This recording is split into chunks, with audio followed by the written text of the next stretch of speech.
On Thunderclaude's team, looks like we're going with Rocky Colt, Tum Tum, and Mori. On Trinton's team, we're looking at Sword Slash, Thunder, and Mono.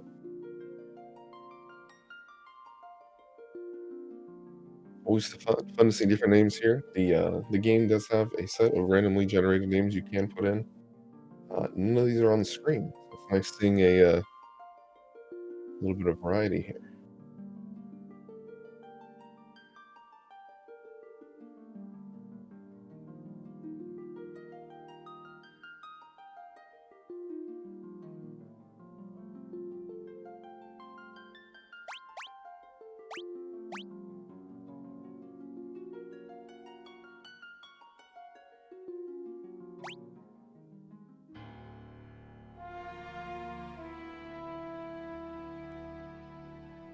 All right, off we go.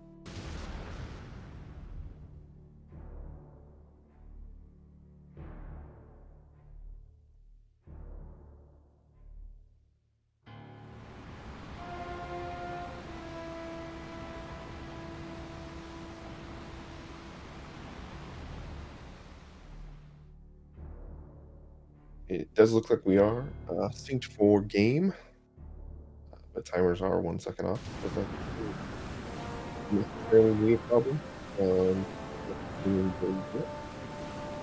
have who knows? We're actually here today. Let's play with the non-standard comp. And let's see if it's good.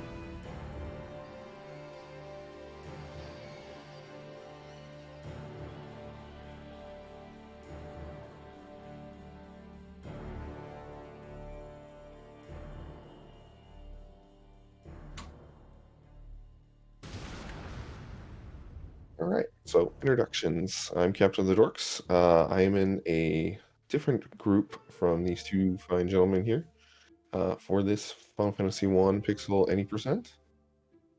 But nonetheless, really enjoying this tournament so far. Have had great showings from everybody, and there has been some surprising mix-ups from regular team compositions, as we're seeing right now. 3 Thieves, 1 Black Mage, and also the 2 Warrior, 2 Black Mage rounds. So this is a little bit different than standard for the current meta for the speedrun. So it should be quite interesting to see. Times are not pretty standard on these 2 team compositions as of yet, so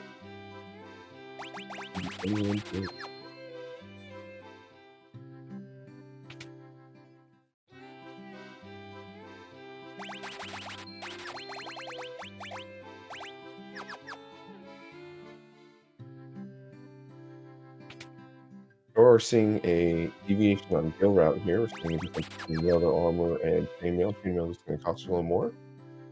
That's also going to protect you a little better. We're seeing a single Thunder being bought on Thunder's screen, 2 being bought on Trinton's screen.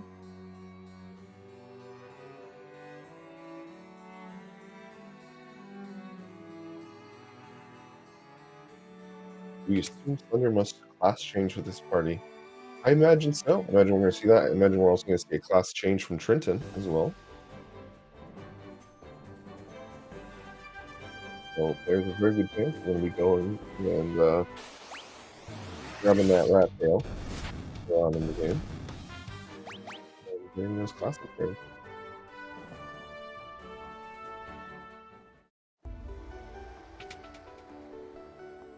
A very good fight on Thunder's screen, 2 wolves. We have 3 goblins on Trinton's screen, also fight.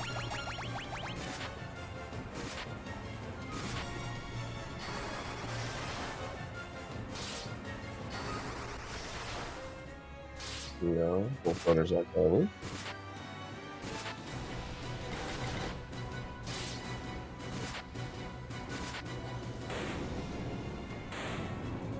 And then Thunder's screen is 1 2 10.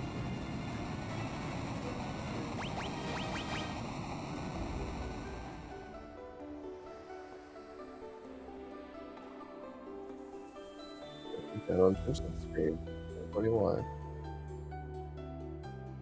So revive here in Cornelia is going to cost 50 gil thunder on this one, which should even up I believe the gil wall.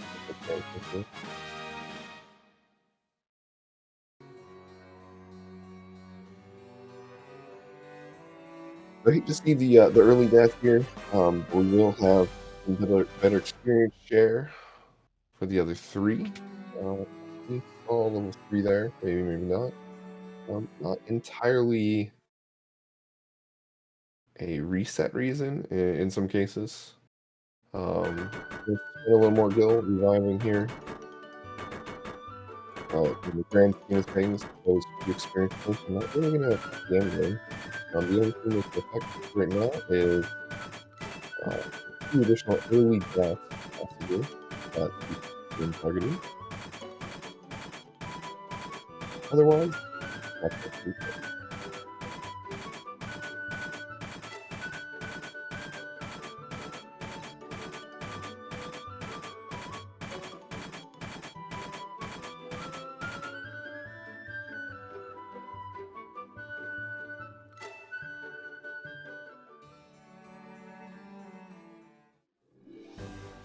Requested. Chat's asking me to get a little more info with the mic, so they can actually hear me. Hopefully that's better.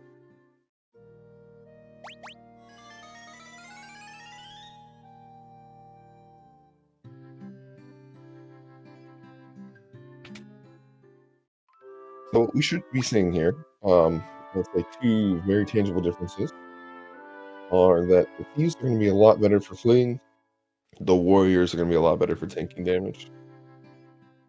So I think we're going to see a little bit different in strats here. I imagine Thunder's going to try to take advantage of those easier flees with the thieves, and Trinton is going to take advantage of the sheer tankiness of the warriors. That chainmail is going to keep them pretty safe, as well as their high HP as they level up is going to create quite a difference on the 2 teams.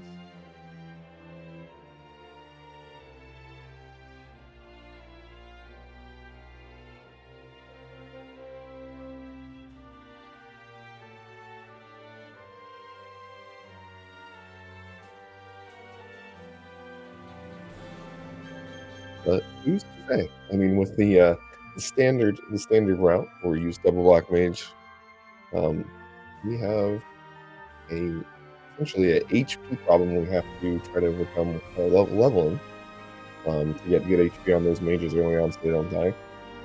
With just the sheer good luck, those thieves could possibly keep up with the warrior. Not likely, but it is possible.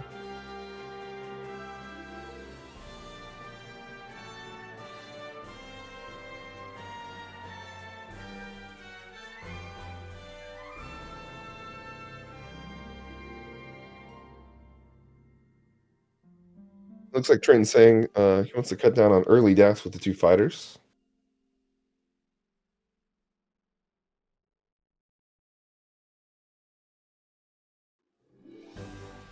Looks like he's going to have to go back to Cornelia. Maybe we missed that early heal here.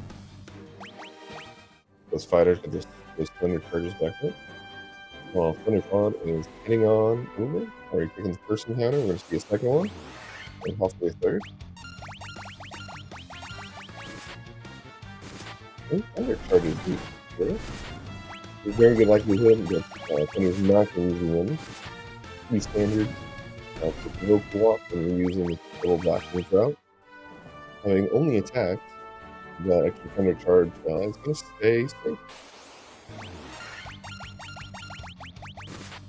Looks like he's going to opt to use it here for the ogre. The ogre, the best single kill feature out here on the first block. You always want to use ogre. In comparison to your screen, Crazy Horse on PC screen, still pretty good in the counter to take.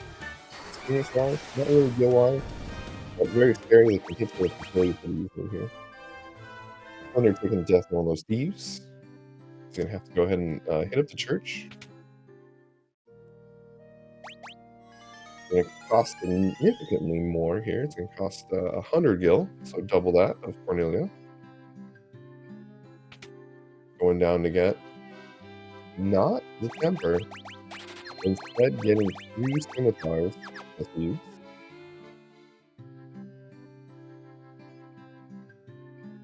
And no temper. Temper declined here on the Triple Thief route. Meanwhile, Trinton successfully got level 4 on everybody. So we're going to see a forced HP growth in the mages. We're going to see more firepower out of their fighters. This will be a pretty clean-up fight here for Trinton.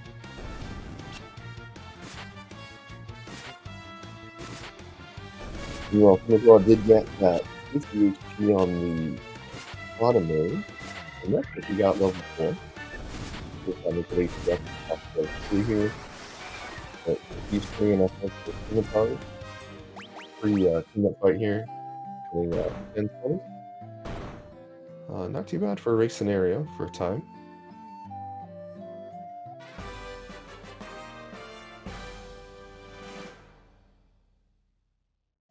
And Thunder has acquired the ship.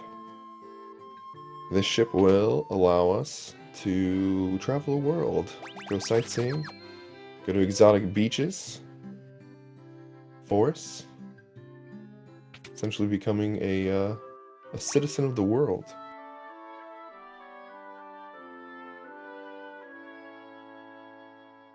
Plenty of vacation packages out there for Thunderclaude. Hopefully his trip treats him well. Trinton picking up the ship on his screen.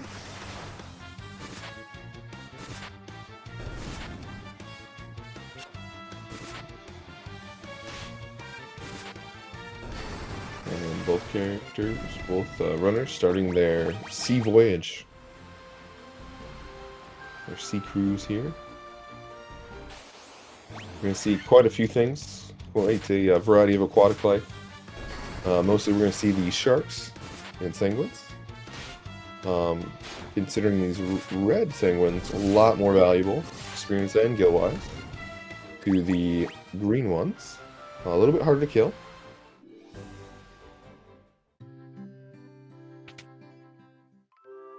The sharks doing a lot of damage. Not so good on gill, but still pretty decent on experience. I would say the encounter we're seeing on Trinton's screen a little bit more dangerous on that part early game. With Double Warrior, probably a lot easier to manage.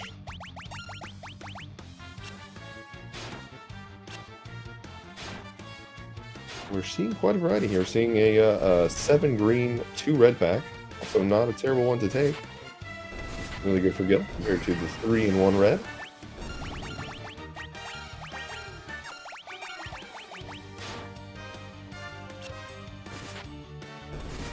Not terrible. What you would not like to see on a cruise would be boarded by some buccaneers, but both our runners probably would encourage that in this scenario, where buccaneers out on the sea here will give the most amount of gil for the easiest fights. They are the pound for pound champions of the sea, offering 120 gil per buccaneer. Hopefully we'll see that today. In comparison, these green fishmen giving out 40. Excuse me, I believe it's 30. Giving out 30 gil. Not as great a fight to see when you're trying to be able to shop, you know, at all the cities we go to. Looks like Thunder's gonna go ahead and farm a little more here. Love to see that ogre. Probably hoping to see 2 ogres and a green ogre chief. Also sometimes called a grogre, because it's green and it's ogre. That was a funny one to hear the first time, but it's kind of grown on me. Love to see that, but still our best chance here at sea is going to be those buccaneers. What Thunder did pick up here was the Thundara, which should pretty much one-shot anything here on the sea. Unfortunately, that Black Mage was taken out pretty early on, so he's going to have to flee. Looks like he's going to go ahead and reset, because that gets pretty pricey. We're seeing that Groger fight here on Trinton's screen. It's going to yield 690 gil. The best fight you can have this early on. It's going to take a little bit longer than those Buccaneers. Looks like Trinton's run down Thunders. So he's going to have to rely on the 2 Warriors. Looks like that Temper's going to come into play. Oh, and that Ogre decided to say goodbye. It's going to bring this fight down from a cool 690 to somewhere pretty close to 500 gil. Still a pretty good fight. That Groger being the brunt of it. So experience-wise, still pretty good. Gil, 495. Quite a discount here. Yep, we are seeing 3 Thieves and 2 Warrior makeup. Black Mage filling in the gaps. Not the normal comp you would expect to see. Still, both teams have a Black Mage for clearing. But that Monk, no longer here. We're not relying on that Monk to get those hits. So it should be quite the fun race, I think, at this point. Looks like Trinton going back out to sea to grab a little more gil, do some more services to the cruise ship. While Thunder's going on. Seeing Thunder run, I imagine from here he's going to go down to Marsh Cave and bought items left. Looking at low gil amount, looks like he's going to pick up some antidote, a few potions.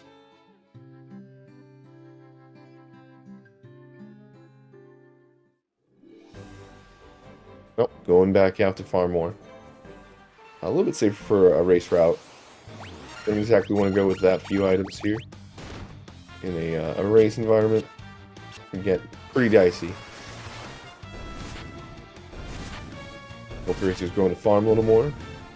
Probably the worst encounter you can see on Thunder's screen. Those eyes and the green Sahagins give you pretty much nothing. Later on, the eyes are going to be also a very strong contender for experience. In their later evolved forms. But here, early on, Evolution 1 being pretty low down there with only 10 experience, 10 gil.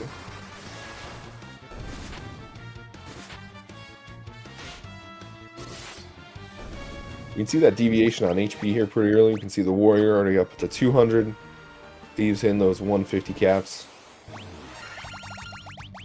Still really good experience, or really good HP per experience here. Looks like the Thieves are going to be able to take quite a beating.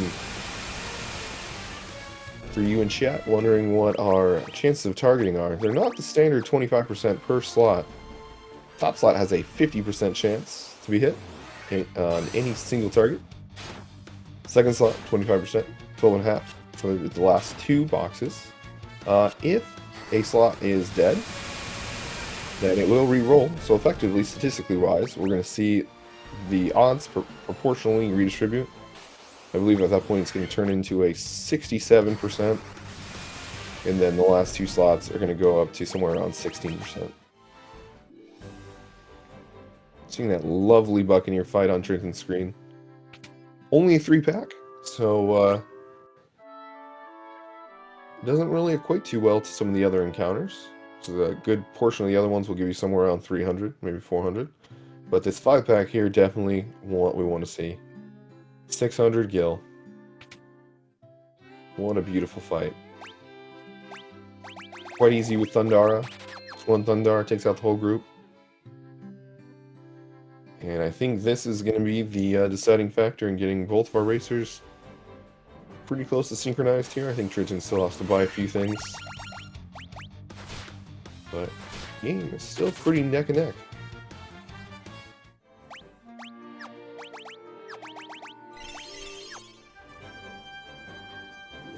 Remaster offered on Steam for the PC. It's going to run you not too much. You can go ahead and take a gander here.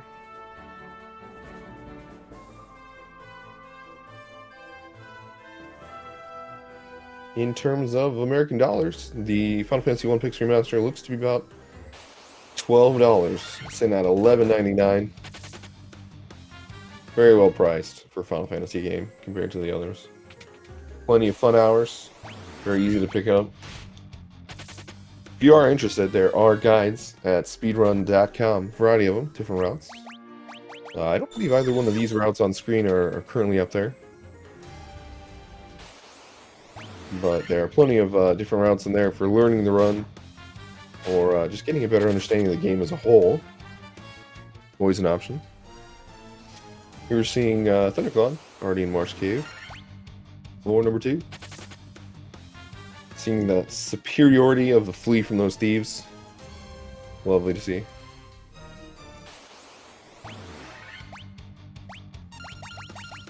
Oh, great oozes. Always a wonderful fight here. Give out a lot of experience. Always great to see this fight being taken. Some runners had to run away from it. Always makes me cringe. We're not seeing that today. We're seeing the gray oozes going down. Given the nifty prize of somewhere over 700 experience. Pretty nice to see.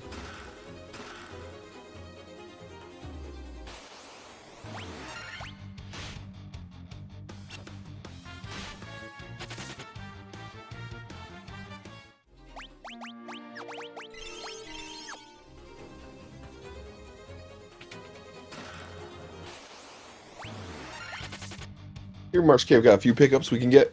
We can grab a potion, grab a cottage, grab a Phoenix down. Pretty standard. Plenty of other chests we can also grab here. We saw Thunderclaude get the 1135 gil chest. A lot of gil starting out here. It's going to allow quite a leeway in buying. Great turnover on Pisco Demons. 2 go down first turn. No thieves dead. And they're down. Pisco clear, sub 22. Quite good, even for a double black mage route. Race scenario, that's pretty good setup. Pretty good setup.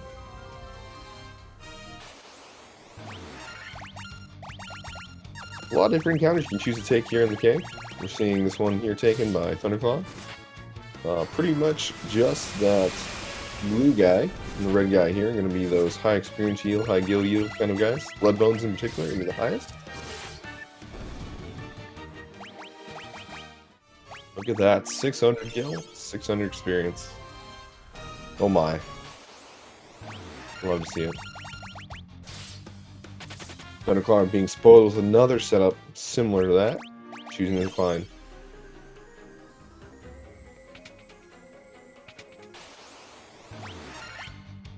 Here we got Trinton, trying to get to cave here still.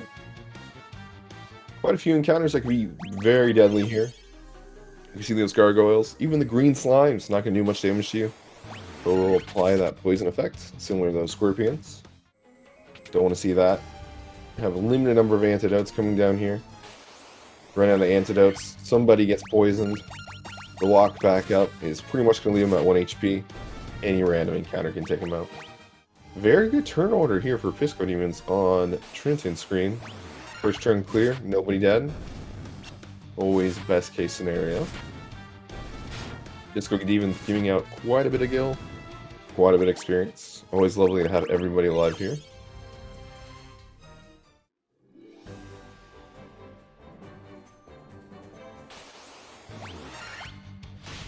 Thunderclaude finishes the spelunking trip. Cave dive finished. While Trinton getting ambushed by these great oozes. Pretty hurtful, as you can see, doing 30 damage. It's a nice high roll. Looks like he's going to go ahead and decline this battle.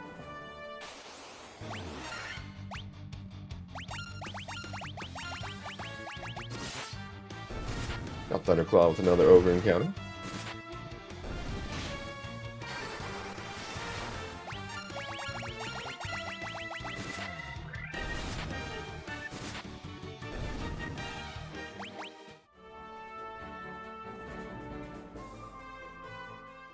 Heading into the Western Keep.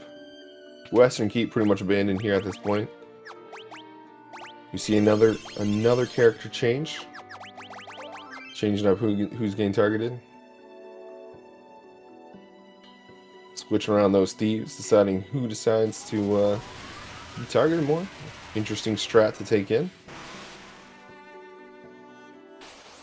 Astos here being probably one of the more dangerous fights. At this point with this experience, looks like it would be 2 AoE spells to kill. To kill Thunderclaude's group, that is. Thunderclaude looking to doing a temper attack strat. Attacking, tempering. We're seeing that tempered character doing quite a bit more damage. Caveat here is Astos is very, very much opposed to physical attacks. Not resistant to them, but he has a lot of spells here. Death killing somebody right away is the obvious counter. Also has Dark, which could blind. Slowra, which essentially is a +1, -1 scenario. You're either slow, regular, or fast. Slow, you do have a 0 times multiplier on your hits. Regular is 1. Fast is ×2 on hits. Hit him out. You can stack all the way up to 32. But if you're at 0, if you're at a ×0 multiplier that only allows you to do 1 hit total, it defaults down to 1 hit. So a little bit of a limiter. Doing 3 hits here wouldn't do terribly much. But we do like to see those 3 hits by now on those thieves. That temper being able to essentially increase the power of each hit.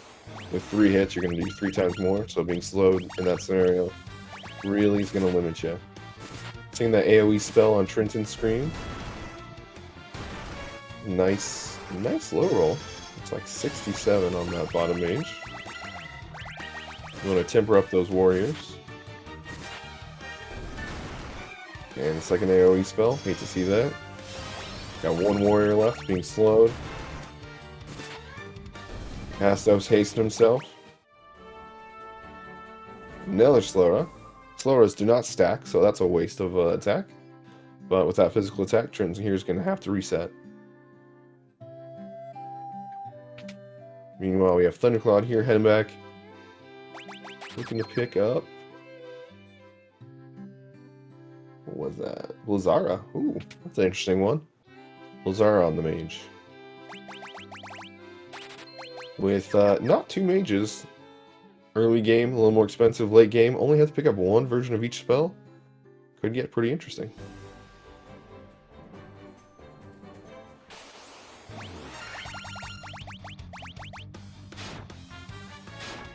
Here we're seeing some Thundars from Trinton's team. It's a interesting strat here, but Astos still just hard countering everything Trinton has to throw.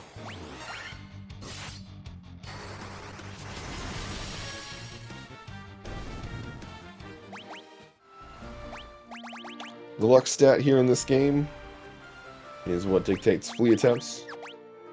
So by default, Thunderclaude getting a little more luck. It's not going to affect boss fights, but it looks like here in this case, Trinton not getting the luck out of those warriors that Thunderclaude was able to get out of his thieves. Always makes me wonder on these stats. It's like, did they secretly tie something else into luck? Who knows? Who knows? Who's to say?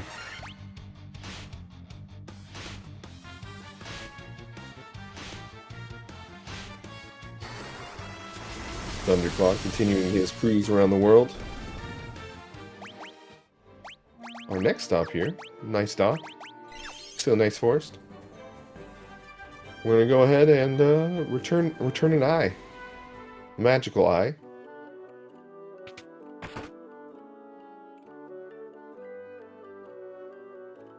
Some days Astos is a jerk, but Trinton clearing out Astos here. Seeing a nice clear. Very good for experience. Astos has a chance also to drop a Mithril Sword. Very good for warriors early on. First chance you can buy a Mithril Sword is in Melmond. Which Melmond we're going to see maybe here in about 8 minutes.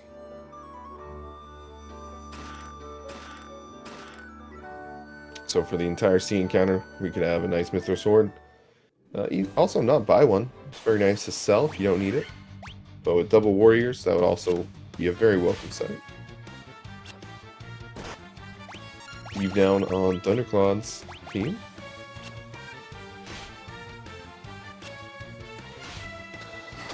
Yep, very odd teams here. Very odd team compositions. Triple Thief and Double Warrior. Not your standard set. But still very much doable at the end. Probably going to be looking at some class upgrades here from Bahamut.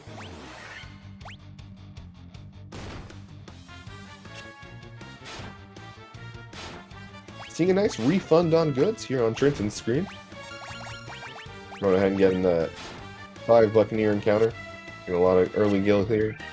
We still have one more buy we have to do before we head out. And with 600 gil compared to a 120, hopefully that smooths out Trinton's happiness a little bit.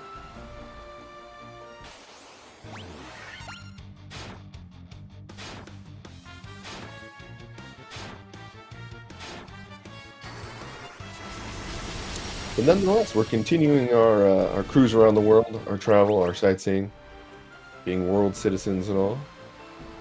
Thunderclaude now heading down to hand off this potion we got. This Mysterious potion. Handing it off. Gonna go ahead and rouse someone from a deep slumber.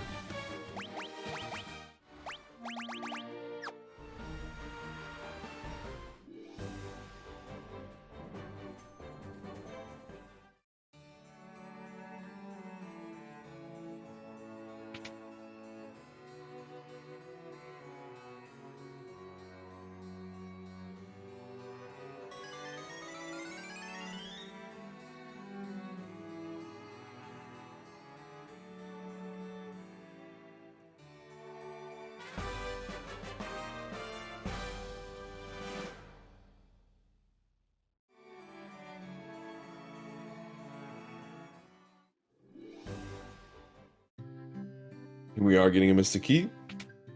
Looks like Thunderclaude's going to decline to pick up the chests inside the castle. 4,000 gil.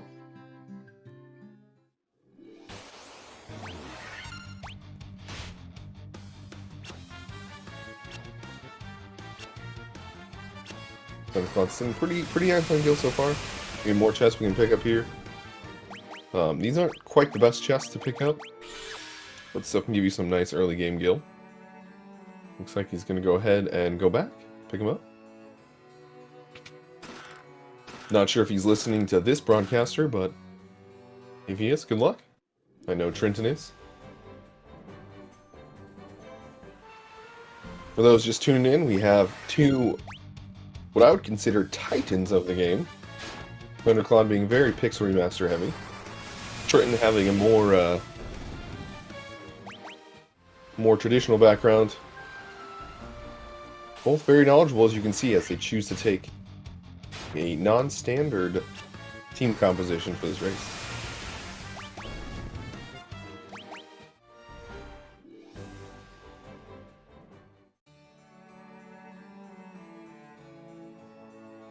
Here we have Thunderclaude pillaging the Cornelian Castle.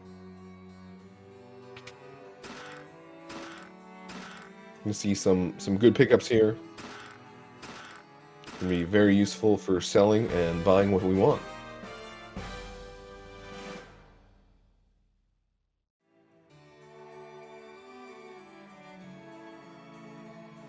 Very rare occurrence. Direct your eyes down from the game screen to the chat. We have a very humble runner. I imagine what he's trying to say. He's well established for talking about the game, but not so well experienced. I'm going to go ahead and decline that and say, you are experienced, Trinton. You're a speedrunner.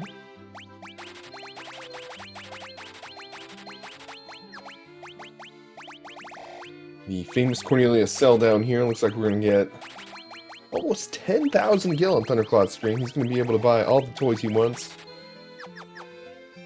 You're going to buy some Phoenix Downs, some gold Neels, potions, and ethers. Very heavy on potions and ethers. Not so much on those gold needles. You do have an opportunity to buy quite a bit of Phoenix Downs if you get extra gil here, which could help you out, depending on if characters decide to just start taking dirt naps.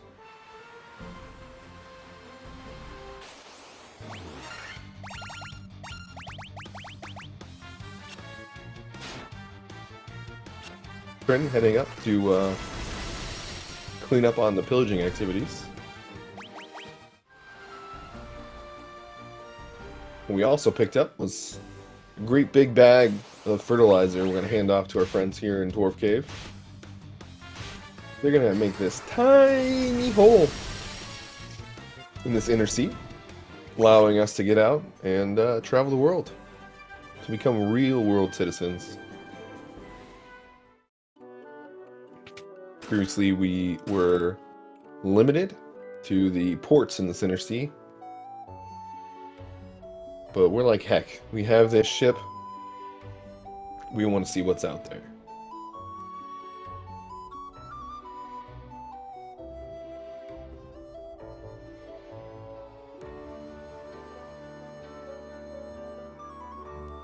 We see on Thunderclaude's screen that tiny hole being made in this landmass. We're going to get a nice cool cutscene.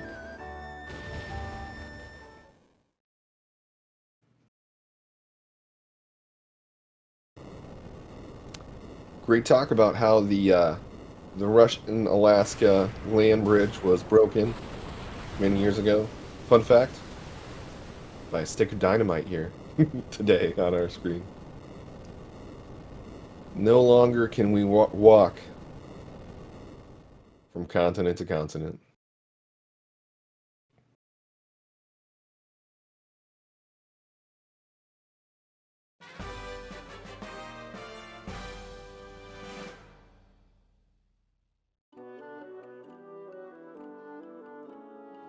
What this does give us, however, is that mythical northeastern passage. We're going to be able to put a ship through there, travel out for a quicker trading route. In this game, it is a limiter, so we have to do this to be able to travel over there.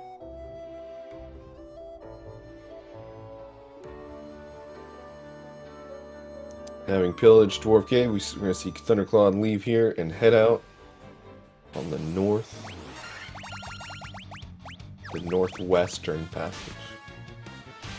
I guess in this case it's like a midwestern passage.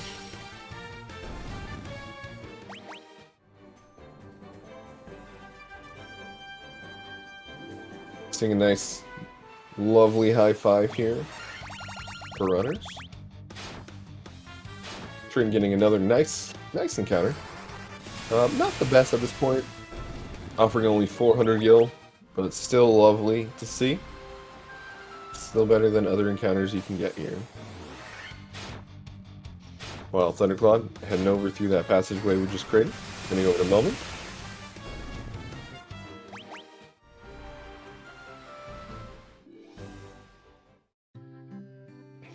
Very stunning attribute about Melman here. We have an inn, but what do you know? No church, can't revive, no item shop.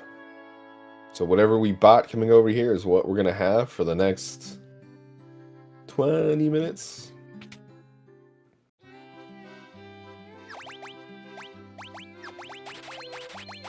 Let's sell up all those items here. Pick up some silver omelets. Looks like we're going to grab 2. We have that mobility of buy here with that 1 mage. You can buy 2 armlets, 1 Faraga. Everything costs 4,000 gil. Faraga. It's going to be very lovely in the cave.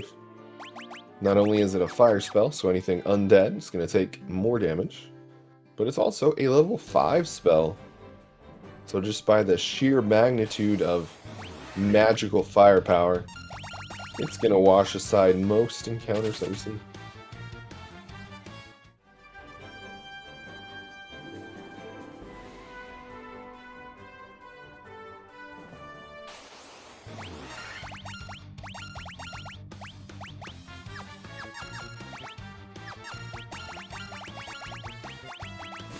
Here we have Trinton saying it's north for the elves.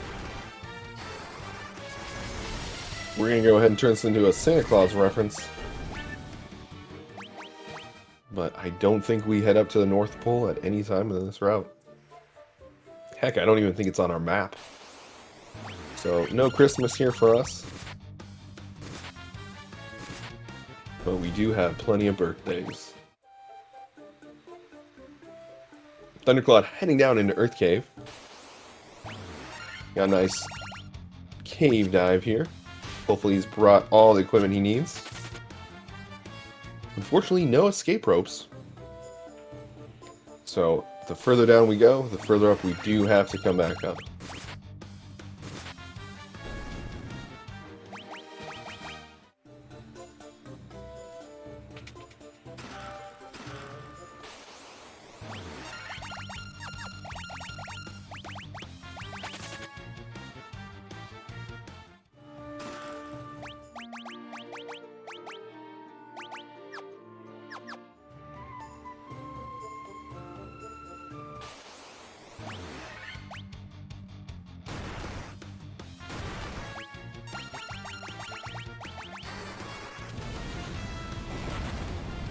We're seeing Hilgagris is here. Hilgagris is across the board being pretty great for experience. Glad to see this fight taken. Can be a little bit mean as we see to that first thief.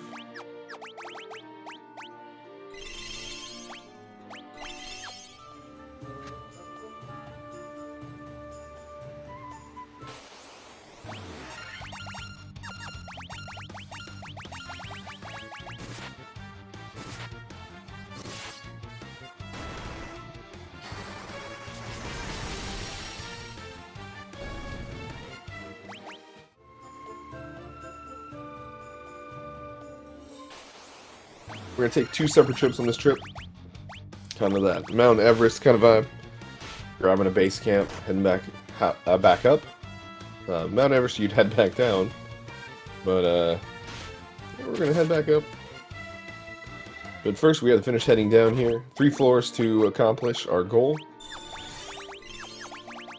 We're currently on the 3rd floor for Thunderclaude.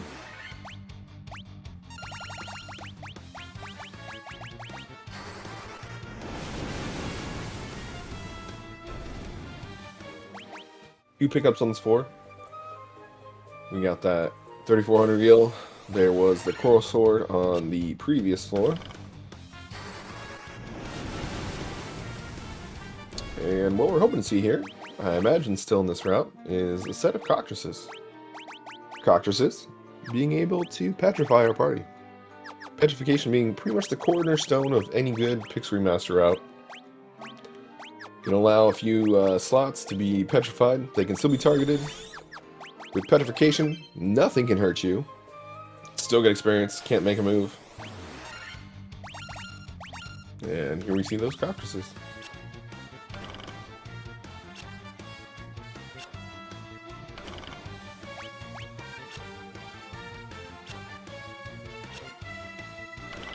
The big question, are we looking for 3?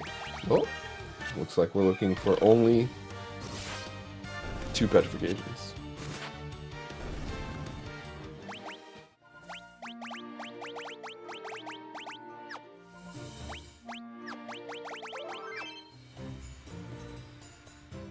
Alright, so we will also see maybe one of those thieves come back up late game, who knows? Could be quite interesting. We might see a double petrification into chaos. Maybe, maybe not. But what we are seeing right now, for sure, is a lovely vampire fight. This is going to be our first stop here. Essentially certifying us that you've reached base camp. You can go ahead and head back on up.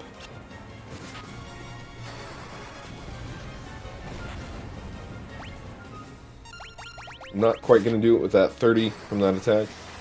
We're going to need to use 2 turns. Ultimately clearing.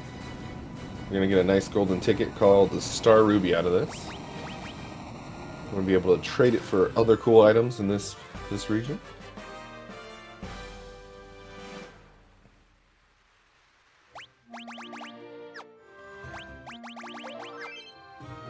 see a very interesting mashup here.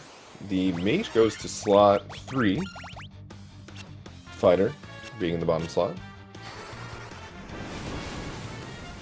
And what this is going to allow Thunderclaude to do is there is an auto battle feature in this game with the fighter in the bottom slot and defending. We can leave him just to defend. And what we only need to do is change what happens on that mage. Click that auto battle. It's going to use what he used last turn. It's going to kind of clear up a few actions here for Thunderclaude. Doesn't have to really think about the thief in this scenario. And what's lovely about the bottom 2 slots being equally targeted is that there's really no mechanical change happening here other than just speed. We are speed racing now here on Thunderclaude's team, trying to just get out of this cave. We got Trinton close on his heels. Also getting that base camp certification from the vampire. Going to be a little bit easier with that double black mage. Should take only 1 turn. Unfortunately, it doesn't look like we have Faragas here at the moment.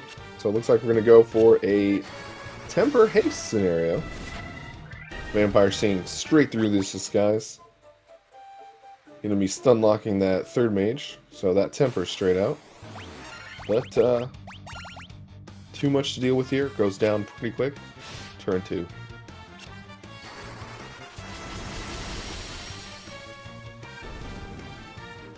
Here in Final Fantasy 1, there's always a path to victory.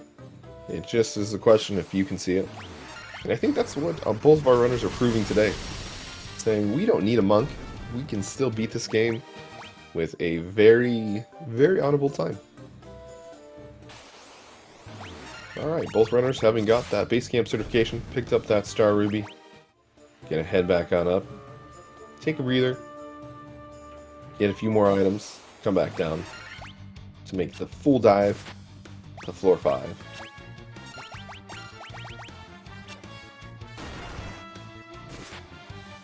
So what we should be seeing here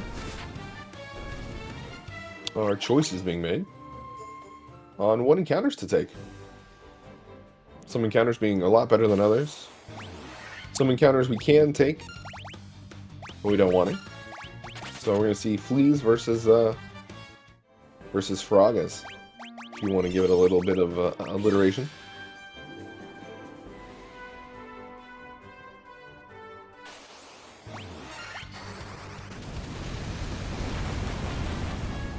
Yes, choices. So we have a limit of how many spells we can cast. We also want to go fast in this scenario, so fleeing from things is sometimes just overall better. Here we are, trading in that star ruby. Giving it to this this bodybuilder that's hanging out in this cave. He's going to let us pass. We're going to be able to go see his Kung Fu master pick up some nice gear.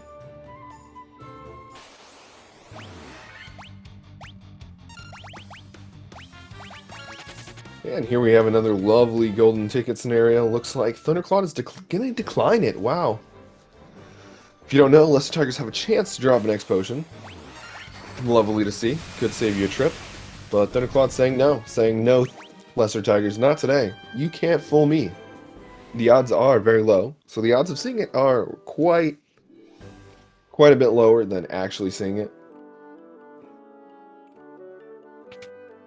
Thunderclaude having probably run Remaster over almost anybody. Just not going to get bamboozled by those Lesser Tigers today. No golden ticket for him.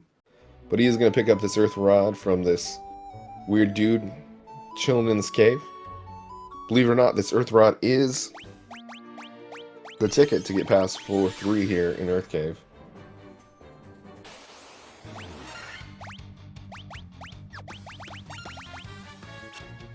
He's gonna give it a go. Here we see Trinton running from 2 Lesser Tigers.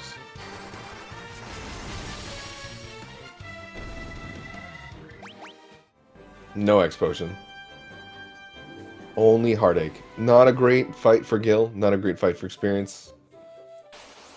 Gonna take you 2 turns to clear.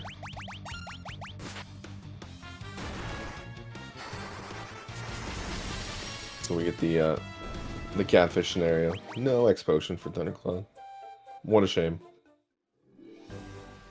Looks like he was starting to believe again, and the game just took it away.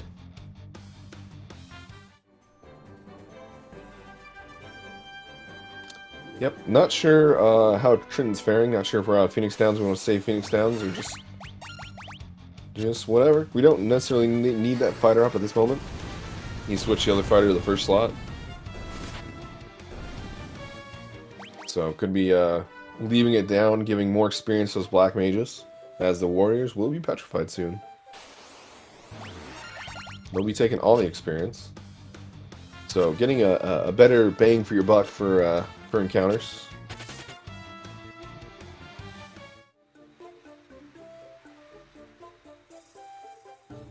Meanwhile, Thunderclaude here, heading back down into Earth Cave, hoping to get to floor 5.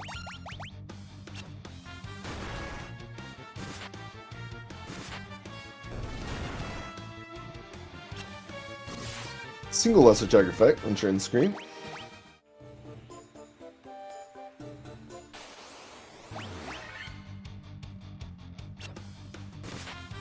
No X potion. Oh, but 4 chests. Not often do you see this room picked. Not sure how people actually know that that room exists, but a cool bit of pickup there. For those of you speedrunners watching, they probably realize they have another option for chest pickups.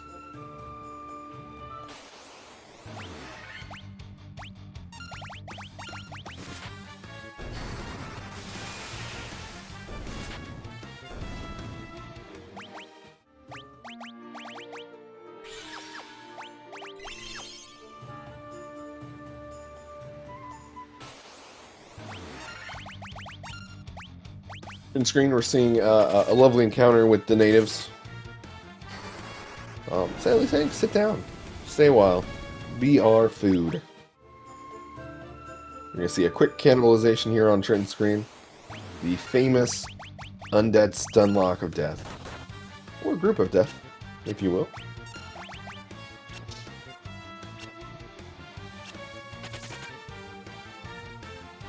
Hate to see it, but it looks like Trinton's going to have to reset.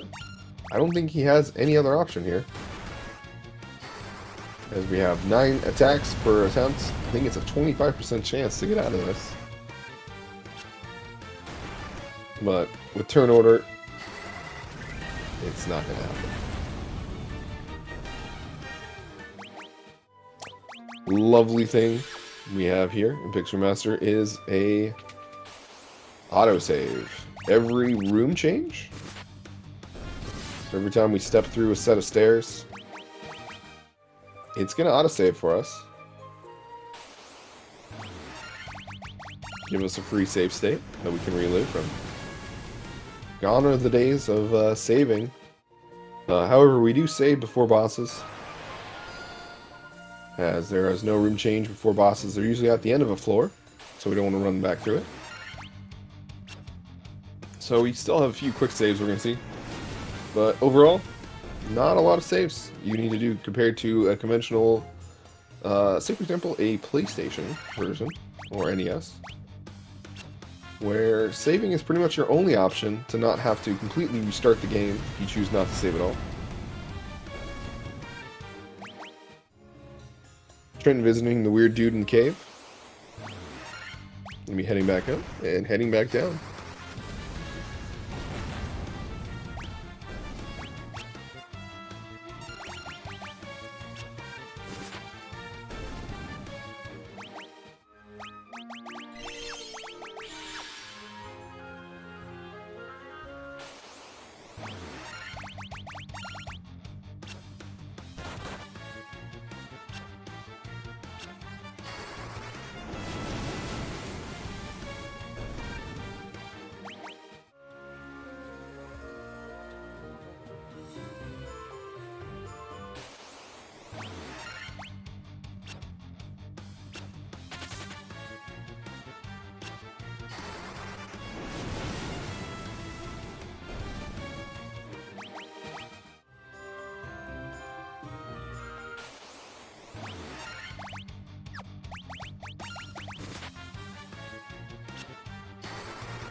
And being graced by the lovely 9-pack of cannibals. Triple stun lock.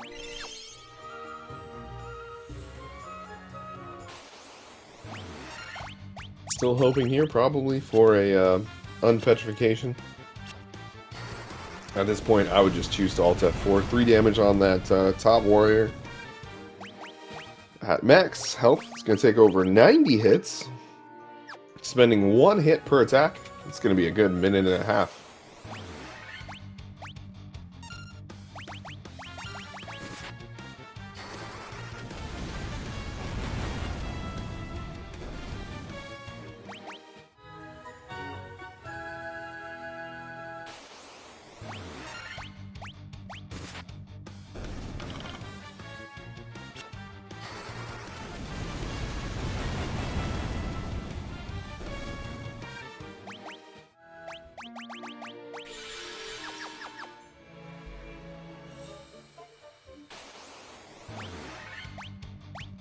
There is an autosave on every screen transition. Looks like he's going to opt for the, hey, maybe I can get out of this scenario. Or, hey, just kill me scenario. Not the worst scenario, as we've already seen a racer Alt F4 out of a run to reset from a quick save. Or a autosave. Just to have Steam say, nope, I'm not working anymore.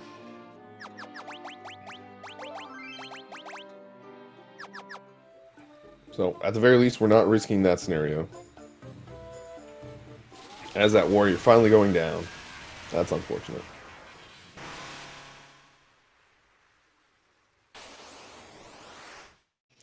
Meanwhile, we see Thunderclaude getting the Master Cave Dive certification here.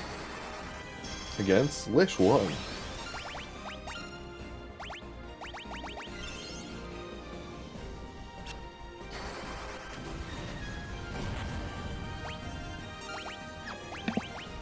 Looks like originally he attempted to do a temper strat on the thief.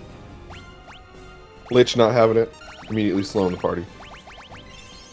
I don't believe Thunder has haste yet. I could be wrong. Braga being a pretty standard strat here. Lich is susceptible to fire damage.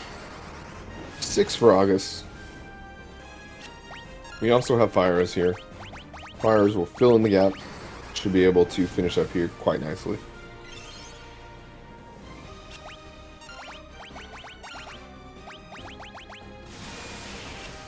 Yep, 3 thieves. It's gonna be easier fleas. We petrify 1 person anyways. We usually only buff 1 character anyways in the long scheme of things. So it pretty much is just gonna turn into a class upgrade. Strong punch attack. That's pretty much the only way to victory here on Chaos. Lich, just finally done playing with his food, decides to use an AoE spell, causing Thunder reset. Blessing and a Curse. Thunder was pretty close to that kill. But being able to show us maybe what Thunder originally intended for this fight. Tempering up that thief.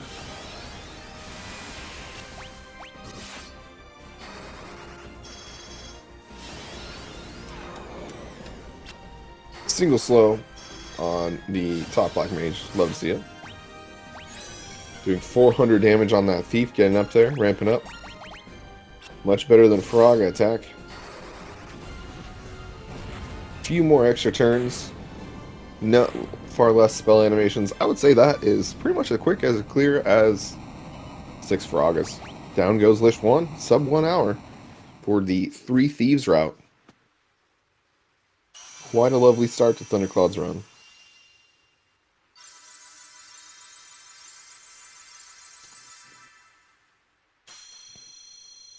Meanwhile, Trinton here.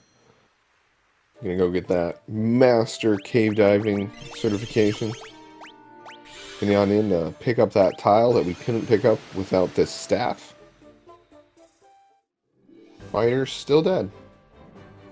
So we're seeing a nice experience share here for the current fighter. And 3 black mages.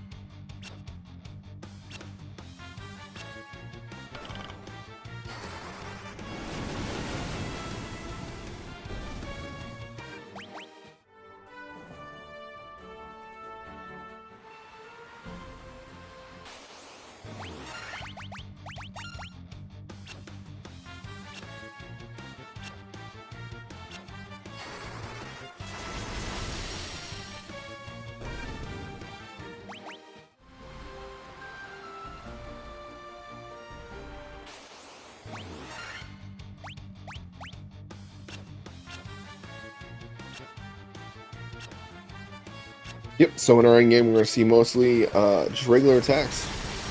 Early game, these fiends are mostly susceptible to elemental damage. But late game, we're really relying on that temper haste strat to just deal massive damage with quick punch. Or slash in this scenario.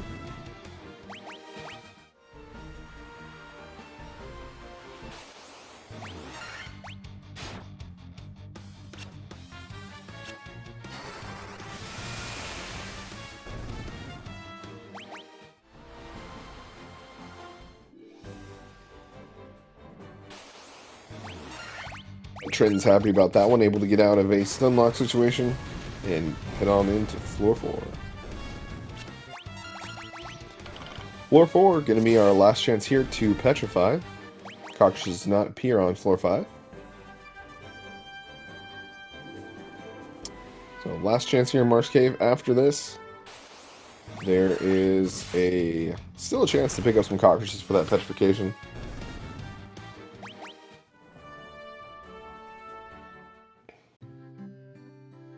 Here we have Trinton getting just crit, apparently, across the board.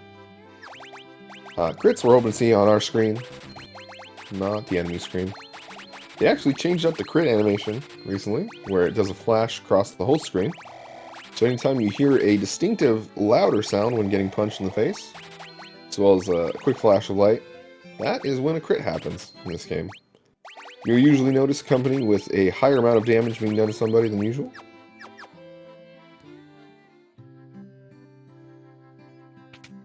Here we have Thunderclaude, having made it all the way over to Crescent Lake. Gonna be buying a few things. We got a cheaper route here because we only have one Thundaga to buy.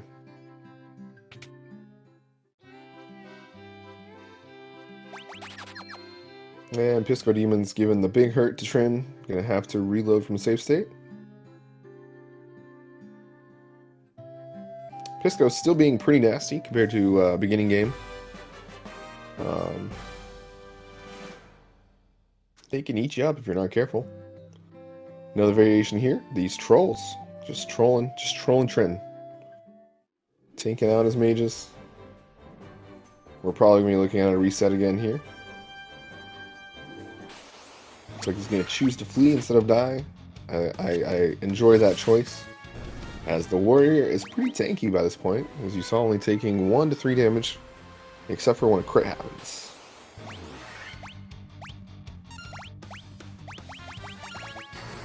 So normal route, and closer to what Trinton's running here, we're looking to hope to get to level 15, at the very least, on those black mages, able to have a 3rd Faraga charge. And Trinton saying not enough heals. This stage of the game, you're looking at how many Phoenix Downs you have.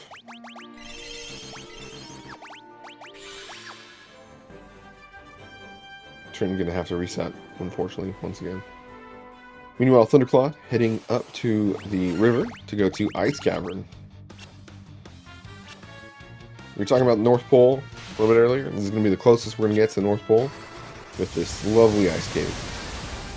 Probably more akin to something you'd see out of a Christopher Reeves Superman movie with the Fortress of Solitude. But first getting there, we have to travel up this treacherous river.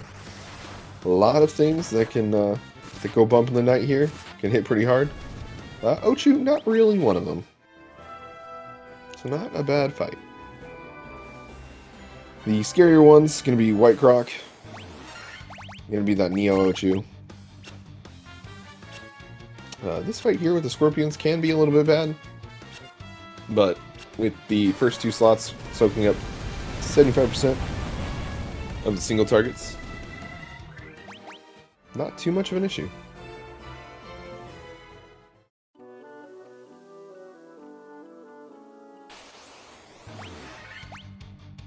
Man, here's that counter I was talking about here. 6 cockroaches, 3 mummies. Can use it for petrification as we see the thief get petrified on Thunderclaude's screen. So here's the question. Is he going to pick up that thief? And he is. Could have chosen to leave it down. A little bit scarier on that. Still gets experience, but then that means if the mage goes down, that is a reset.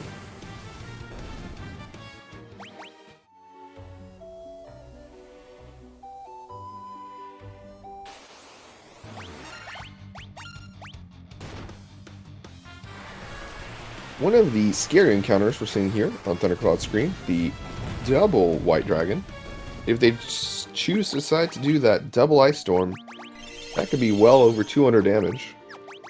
With the Thief up here already at 251, not terrible. Could have probably survived it. But nonetheless, still pretty bad to get. Looks like we only got one Ice Storm, so we're able to get out of there without a death. Ice Cavern, pretty much everything here is susceptible to fire. One caveat, those White Dragons, susceptible to fire, yes. But the Thunderclaude being able to one-shot those dragons. Here we have Trinton, queuing up for that Lich. Looking to still have that fighter down. Again, better experience share across the board.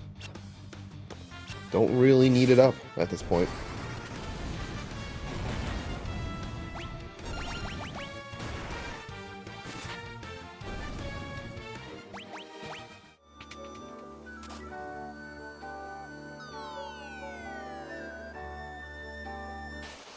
Thunderclaude dropping through some ice.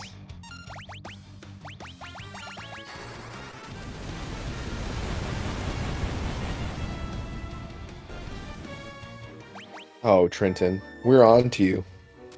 We know you want that fighter dead. Looks like Trinton's getting into a scenario where item buy just wasn't enough originally. Even with the best laid plans, best set plans. We can run the scenarios where we do not have enough heals. And unfortunately getting stun locked by Lich. And just battered into submission. Trinton had extra. Wow. That goes to show this game can be brutal in some scenarios. Extra heals, still being forced to say, hey fighter, not today. Go ahead and take an extra rest. We got this covered. Rough to see, truly. But we're seeing a very interesting strat here. You're going to temper up that and haste up that fighter in the top slot. He's going to go ahead and punch Lich in submission. Very rare to see. You usually see the Frogga strat. Here we're seeing very punchy and Froggas.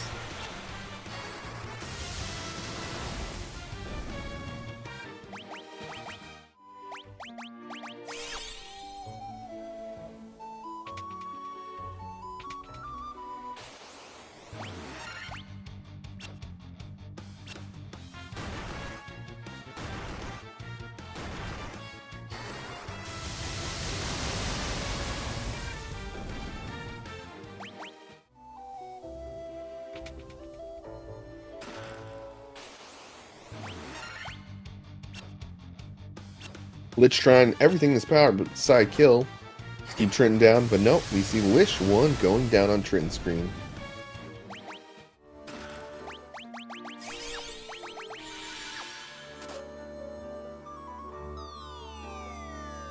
Meanwhile, on Thunderclaude's screen, do you like eyeballs?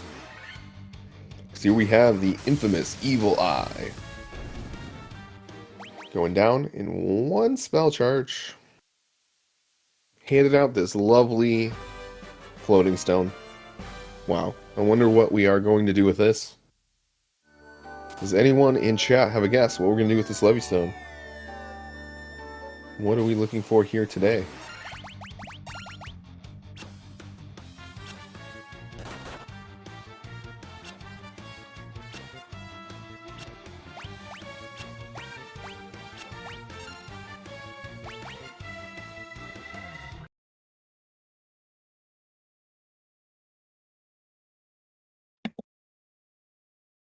That's exactly right. We're going to take it to a desert, rub it. Out's going to pop a genie. We're going to say, hey, genie, I'm looking to fly.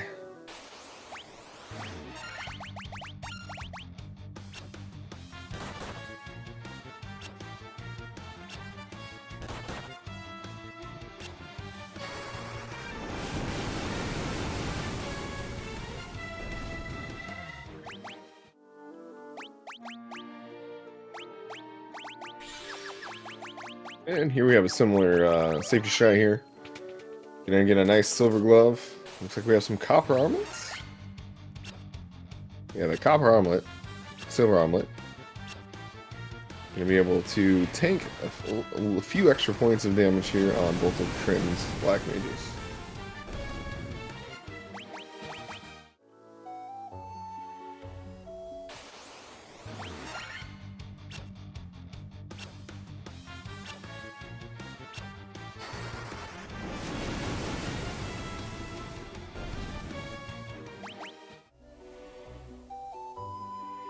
Trinton make his way up probably to Ice Cave, while Thunderclaude's gonna go ahead and exit. Gonna continue his cruise around the world.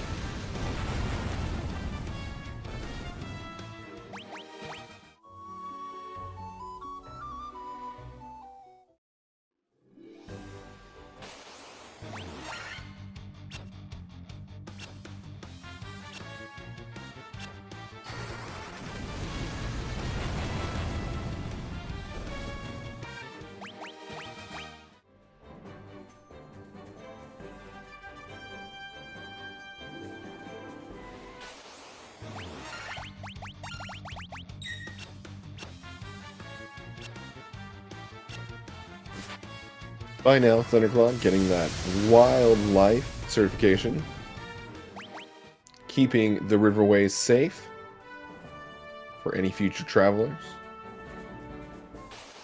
Unfortunately for Trinton here,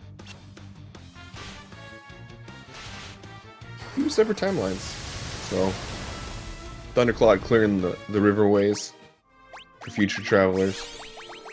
Trinton, unfortunately, separate timeline. Not going to be able to benefit from that action. Wouldn't that be nice, though, in a race situation?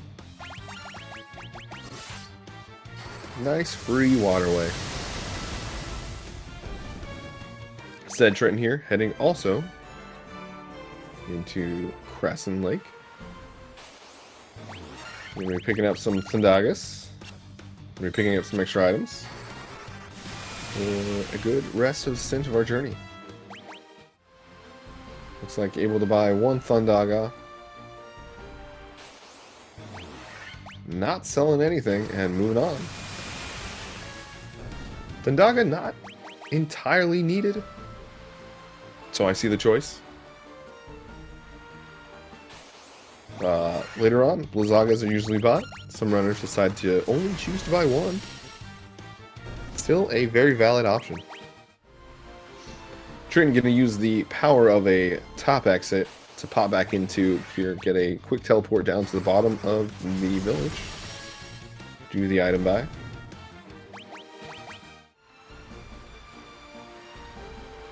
Selling quite a bit of gear. Chooses to sell the Coral Sword. Strong move, strong move.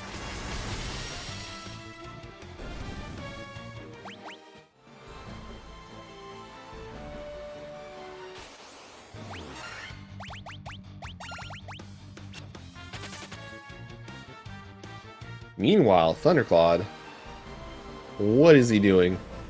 Where is he going? Who's to say? Normally with the Levy Stone, you'd see a lovely airship pickup. Looks like Thunderclaude's going to use the ship to land much closer to the Citadel of Trials. Normally with an airship, you would have to land pretty far away. With the boat, you're able to land pretty close. And gonna be picking up this this rat tail here. So like many games, you can pick up the item to a quest before you even get that quest. So in all reality, we have these random travelers just heading to this fortress they know nothing about.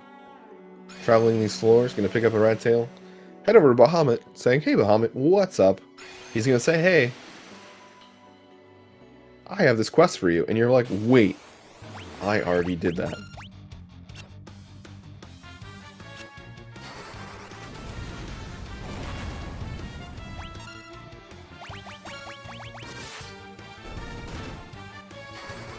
Citadel of Trials pretty much taken over by things that are susceptible to fire. With Faraga, we can pretty much clear them. With the Coral Sword on that Thief, some quick hits will also make mincemeat of the situation.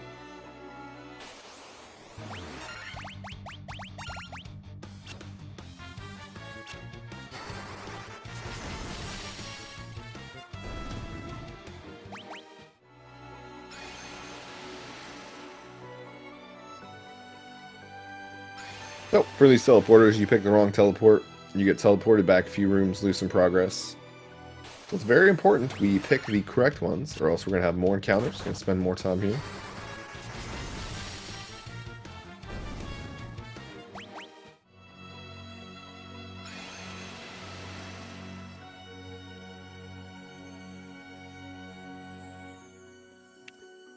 Well, here we are, done with teleporters. Going to go head on and pick up a nice rat tail.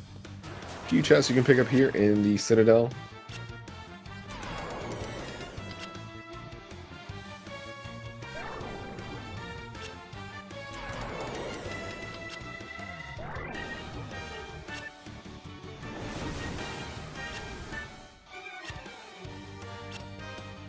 Actually, that's the fight being very interesting here. Slowing, sleeping. Everyone's asleep now. Got a little bit of darkness on that mage. Really being the bane of a flea encounter here. Thunderclaude being tired of it. Just going to say, you know what? Pacifism aside, I want to get out of here. Going to cast that Thundaga. There are quite a few scenarios where you run into this, where you can't flee. And just casting a spell and clearing the encounter would have been the faster lot. But there's no way to tell if this is the encounter until after it already happened. Downside to fleeing. Can just get flea locked sometimes.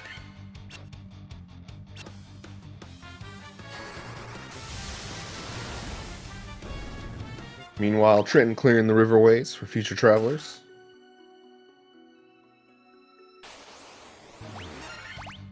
Trials and Tribulations of a Wildlife Ranger.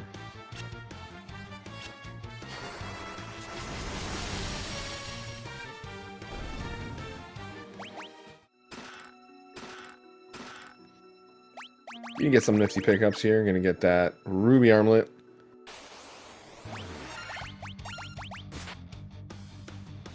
Going to get a lovely ice brand. But ultimately, a lot of equipment. Anything we don't want, we can sell. Anything we want, we can just equip here pretty easily.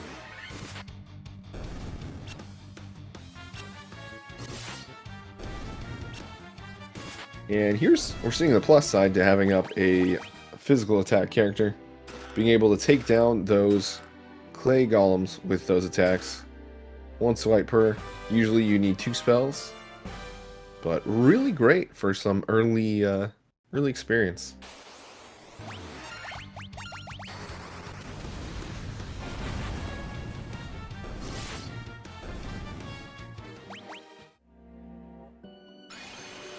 Alright, having picked up the rat tail on Thunder's screen. Not really much left to surprise us in this run. Maybe a few more pickups for items for the thieves, depending on how many we choose to take. But ultimately, Citadel of Trials being the only place we go that we don't go on a normal double black mage route. I guess we're going to have to call it something else. We have double black mage route, but usually that implies that we have a monk. Situation here on Trinton's screen, we have 2 warriors. Which yesterday we saw Thunderclaude take the same team comp. Elevate those warriors to knights. Or like I like to say, Kniggets. Because that K there, we should just pronounce it, you know? It's fun to say. People know what you're saying. Everybody has a laugh.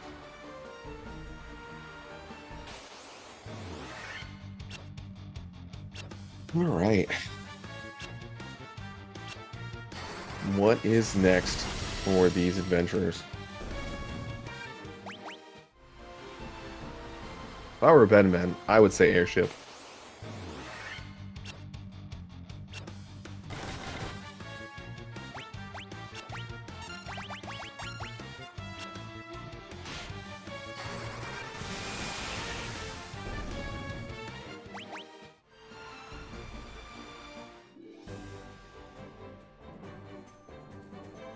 And we're seeing a rare pickup on Trinton's screen, that Flame Sword. Definitely an interesting item. Looks like we're going to go ahead and equip it here. Pretty good for Gil. We'll see some runners. Most of the time they are going to sell that Flame Sword. But in a rare scenario where we have a warrior still up, not petrified, that Flame Sword going to do quite a bit of damage. But not this time, as we see that Stunlock.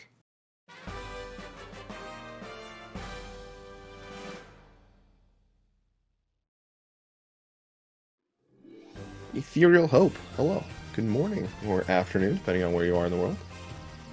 Petrified characters in Final Fantasy 1 Pix Remaster still take a chunk of the damage, can't get hurt by anything, so anything that targets them is a miss. Unfortunately, and fortunately, depending on which route you're running, they do pick up the experience, so we are seeing them take an experience share.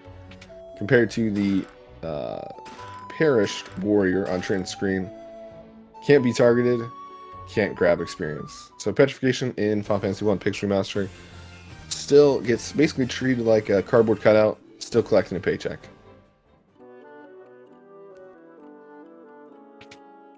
Thunderclaude gonna go ahead and pick up this elixir. Looks like gonna pick up the cottage and the extra 1,000 gil. I believe he also picked up the X potion and all the chests of gil as well. So quite a bit here you can buy in the aisles here. You can get over 16,000 gil pretty easily. Get a cottage if you want to sell it, an extra 1,000. You can get an X potion elixir. Not worth much, but really great in the grand scheme of things.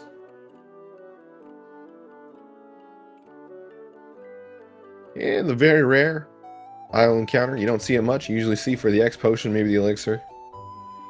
But the King Dragon himself, Bahamut, going to be acknowledging our Warriors of Light for their bravery of picking up a rat tail.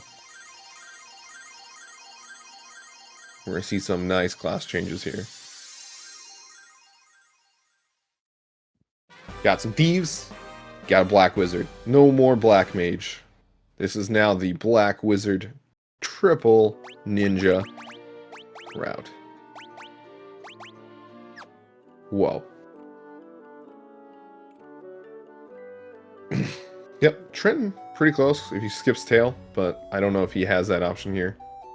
Probably wants the extra little oomph, little pep in his step for that night. But who knows? Anything can happen here in a speedrun race. Trinton in chat already. Thunderclaude was in chat yesterday. So I imagine they're both watching the streams. Probably both seeing where the other one is.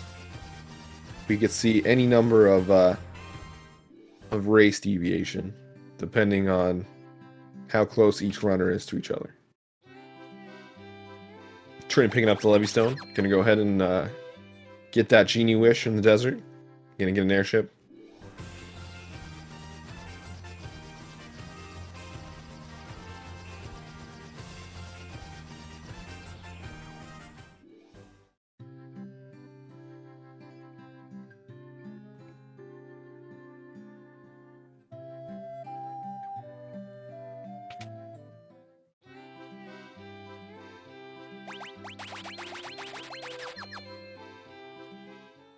Everybody gets haste today. Picking up some black magic spells on those ninjas. Love to see it.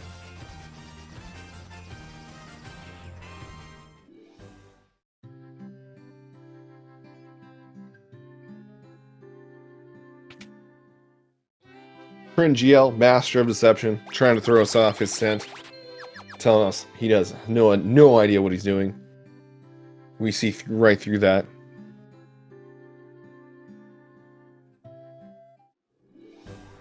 Nice try, Trinton.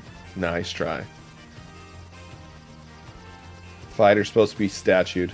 Trying to keep your secret route from us. Not today, Trinton. Not today.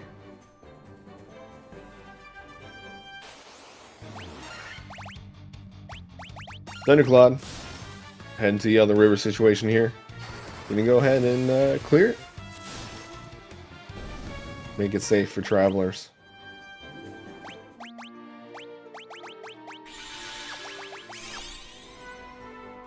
Once again, world citizens here, both teams, making the world a safer place.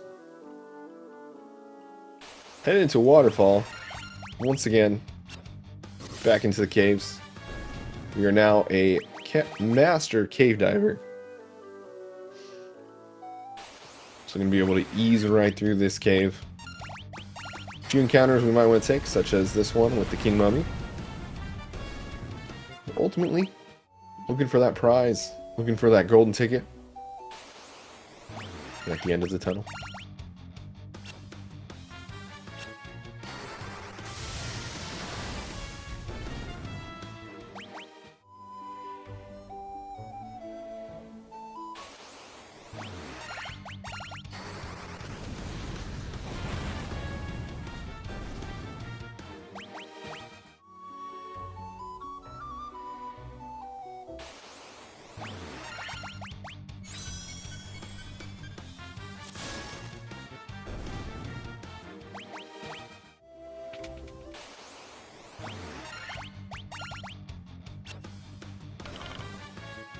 Here we see on Thunderclaude's screen another chance to get petrified if you need to.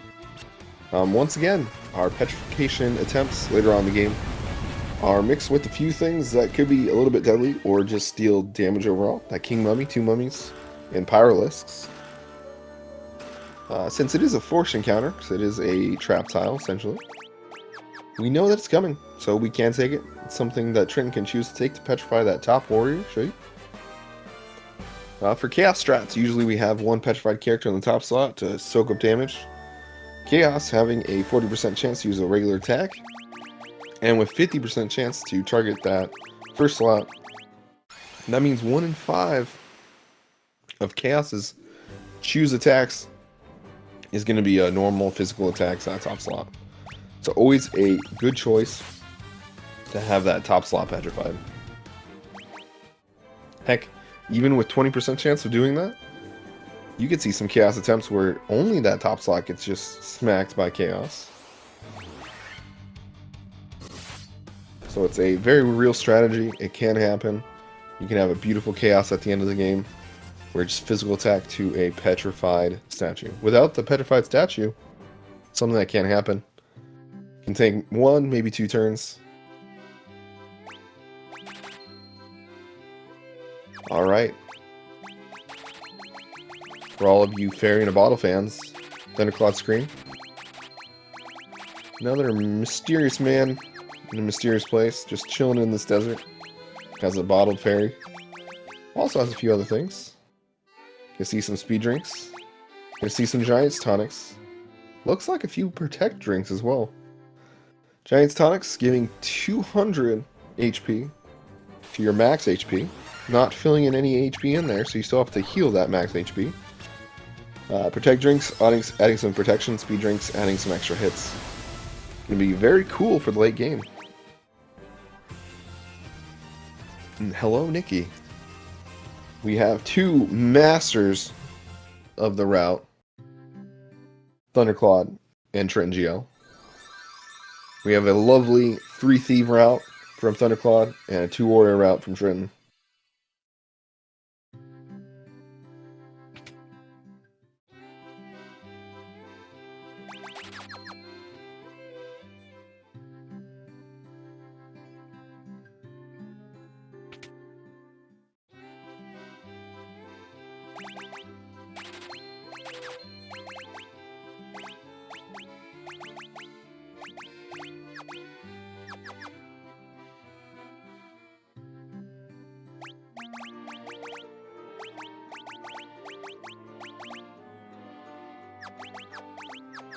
Very spooky.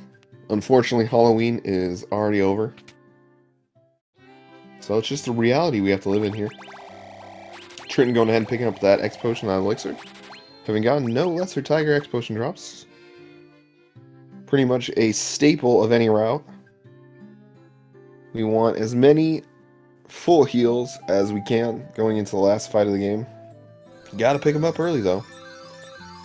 we don't pick him up before we go into the temple, without warp, no real way to get out.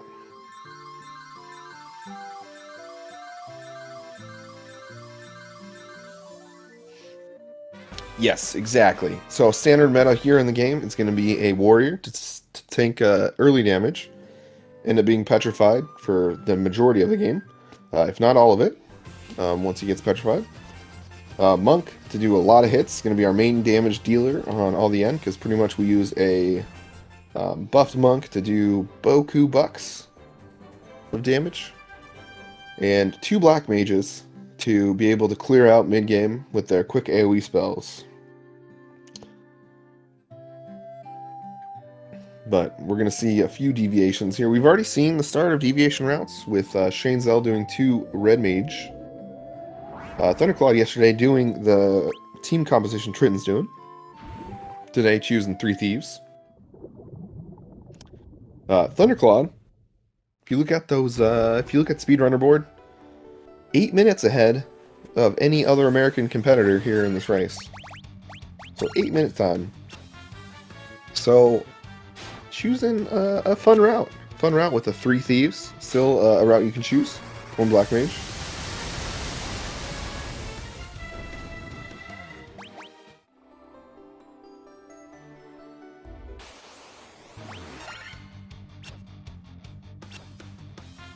And we have the 2 warriors. Essentially the same idea. We're going to be buffing at the end game. A little tankier early game, so can't help. Unfortunately, Trinton's got hit with a lot of crits, a lot of stun locks, which I would say has probably ultimately put him behind in this scenario. But with Chaos, it's still anyone's game. Yep, ready. Right you are. We can grab that Masamune, pop it onto the black mage, and have him just hit. With enough tempers and haste, or 1 haste, and tempers, Giant's Glove, the whole 9 yards, we can still see about 3,000 damage out of that black mage. So not a bad scenario. Definitely slower. Yesterday I believe Thunderclaude finished with a 212. So still accomplishable for a decent time.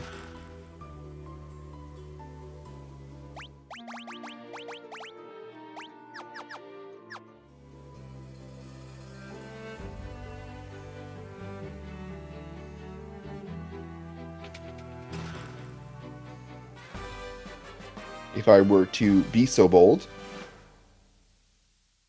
both racers, very knowledgeable at the game, basically putting on a great performance here with a non-standard team comp. We've seen so many warrior monks, 2 black mage routes, that we are seeing just additional life breathed into this tournament with triple thieve, single mage, and double warrior, double mage.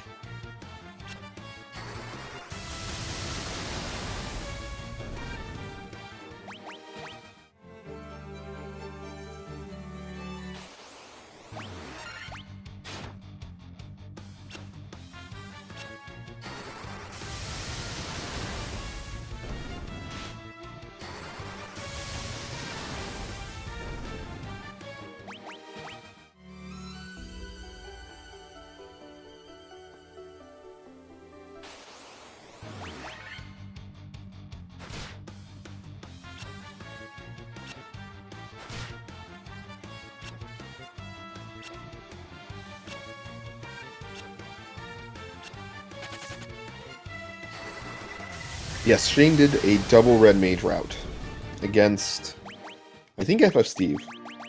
If you want to go back and check that out, that race, you'll see a double red mage.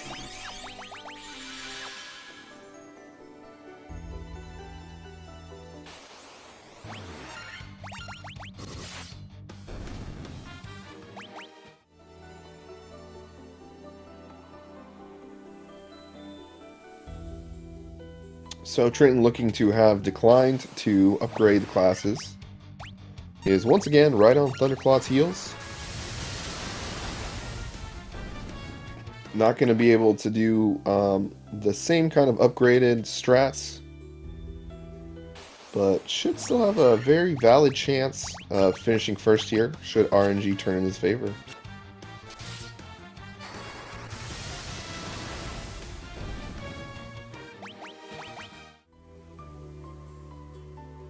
Yep, with a class upgrade, we get to see the Black Mage's face. Has a nice new haircut, plenty of hair gel. Very handsome. You are very right, Nashlax.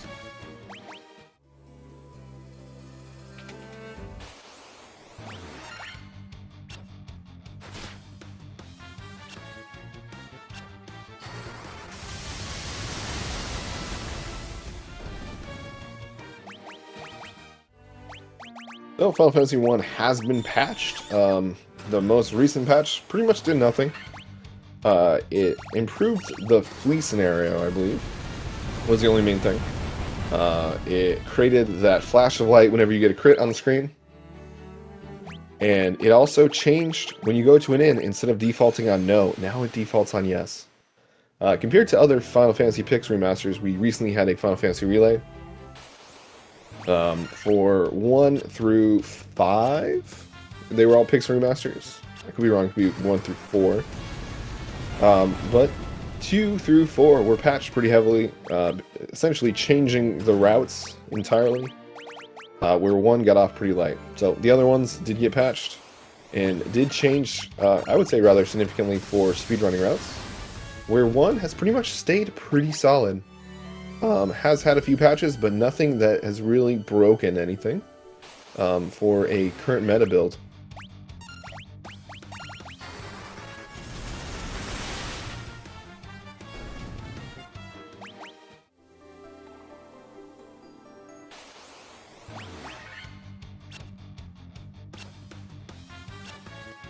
And we have people from chat saying, Final Fantasy VI Pix Remaster, the best Pix Remaster out there. Yes, I agree with you. Definitely. 6, best Pix Remaster. Ooh.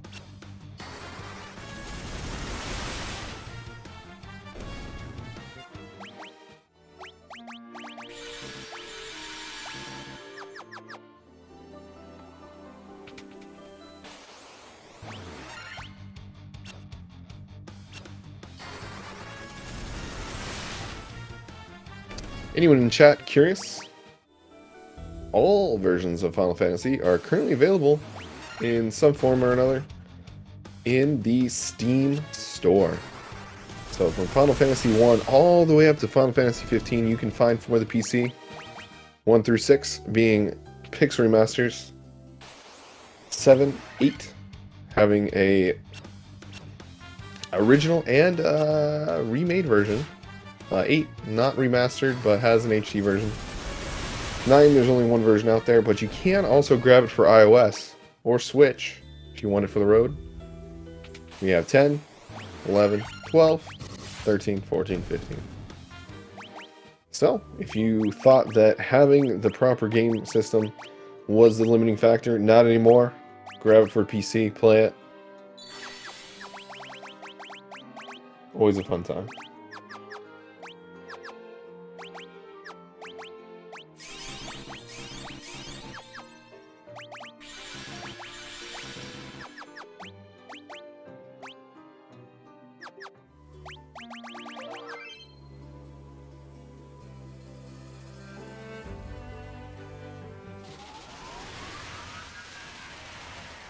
Yep, probably won't see remasters of 7 through 9. I mean, 8 already has an HD remaster. 9, I hear they're working through a remake of it, kind of like 7. I doubt we're going to see any upgrade of those. Pix Remaster for 1 through 6, mostly to just bring it into modern light, considering 1 through 6 all offered on Nintendo equipment, where 7 on was PlayStation, branching into Xbox. Later on, I believe it branched into Xbox at 13. That Lightning Saga. Meanwhile, while we were chatting up Storm, Kraken goes down on Thunderclaude's screen, having picked up that other ninja. Sea Shrine, gonna be a great stop for any experience you need. Great stop for Gil before you head on into your last couple fights in the world.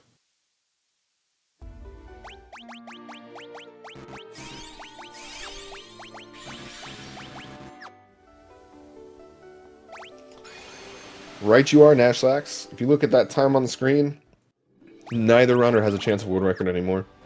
And believe it or not, we probably have at least 30 minutes left. I imagine neither of these runners are going to finish in the next 30 minutes, so we're going to see probably a post 210.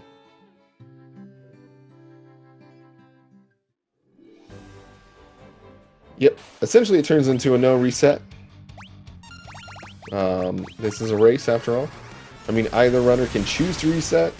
I just believe at an hour 41 in the game, the other runner can choose to just keep going with whatever comp they have and pretty much pull it out. We're looking at probably 25 more minutes to get to Chaos, and then however many Chaos attempts. That would give the runner that decides to stay with the current run over an hour to attempt Chaos. And I think even with that amount of time, we would see a Chaos kill.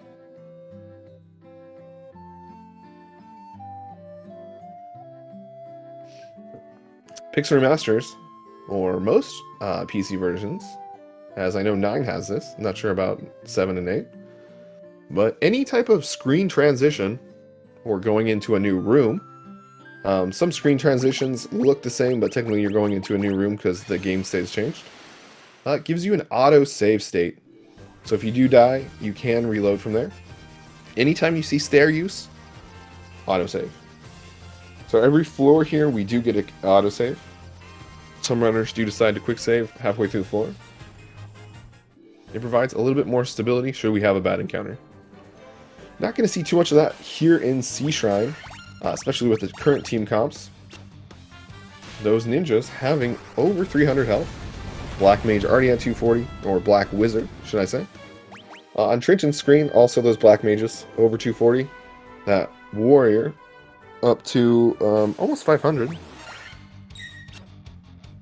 I wouldn't suspect to see pretty much anybody die here in Sea Shrine without a really bad encounter, until Kraken.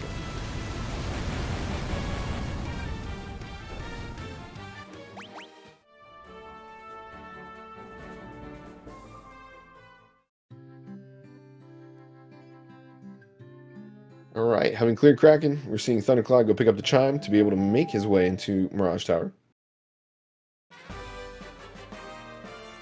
2 Fiends down so far on Thunderclaude's screen. Trinton looking to get that second Fiend kill.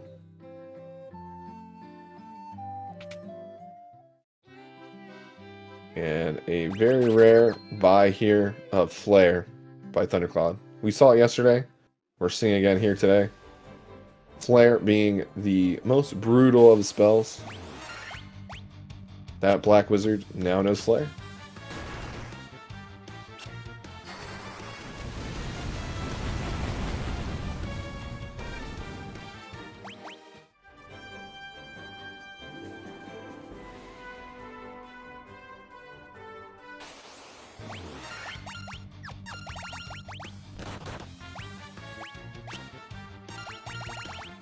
Allosaur, cool encounter. Tyrannosaur, even cooler. Tyrannosaurs have a chance to drop Giant's Tonics. If we see one of those, we could get an extra Giant's Tonic drop. Thunderclaude heading into the desert, having picked up Chime, having translated that slab to be able to pick up the Chime.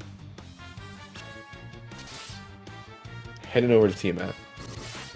Meanwhile, Trinton can grab a quick Kraken kill here. Kraken pretty much not having anything for us other than a quick physical attack. Odds of death here pretty low. As a physical attack, a single target, you can just throw a Phoenix down next turn.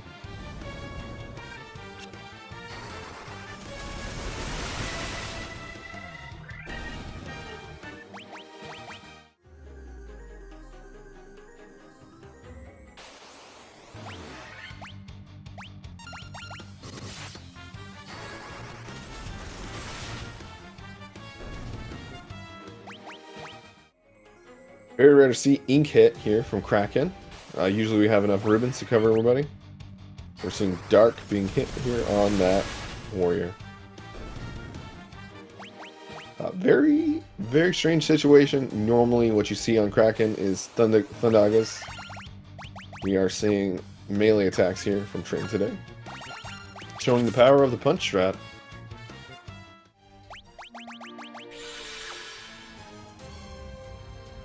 Currently at 1200. Kraken having 1800. Goes down with next swipe. Kraken down. Trinton screen.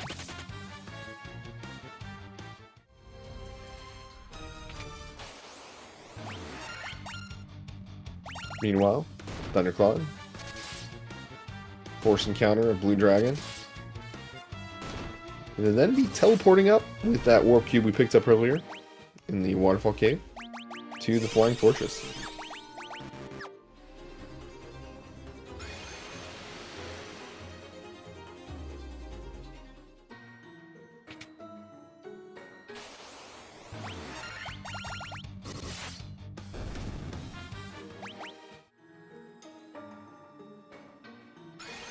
Flying Fortress having our last ribbon. Essentially the game's way of telling us that 3 characters is the way to go. One of the reasons why we have 1 petrified character, because the other 3 characters have ribbons. 4th one, no ribbon, sadly enough.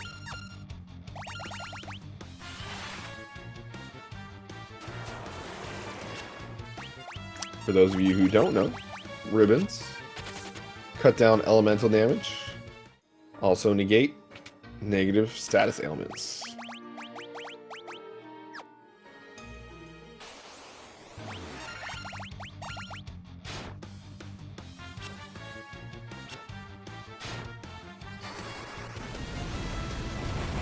Believe it or not, ribbon, one of the most seen items across all versions of Final Fantasy. You're very likely to see a ribbon.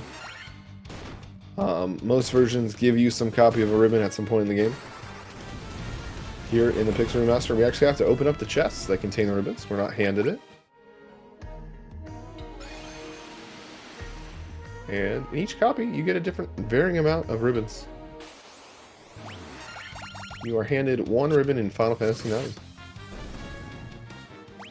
Literally, it floats down from the sky and is given to you. Seeing another rare pickup, but very likely to see in these routes where you have someone other than a monk doing damage. Seeing that blade picked up here in Flying Fortress. It's not too far out of the way, so it's not too bad of a pickup. Meanwhile, forced encounter here on Trinton screen. Looks like did not get the Cockatrice Petrifies on that warrior. Very unlucky. But quick clear overall. Which begs the question, is Trinton going to have a petrified first slot for Chaos? Who is to say?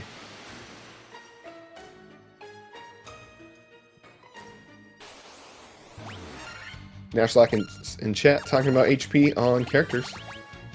So here in the Pixel Remaster, you have certain levels that will give you a what's considered a strong level up in certain stats. What we're mainly looking for is that HP stat for the Black Mages. They can get good HP, as we see here on Trinton screen, having already 240.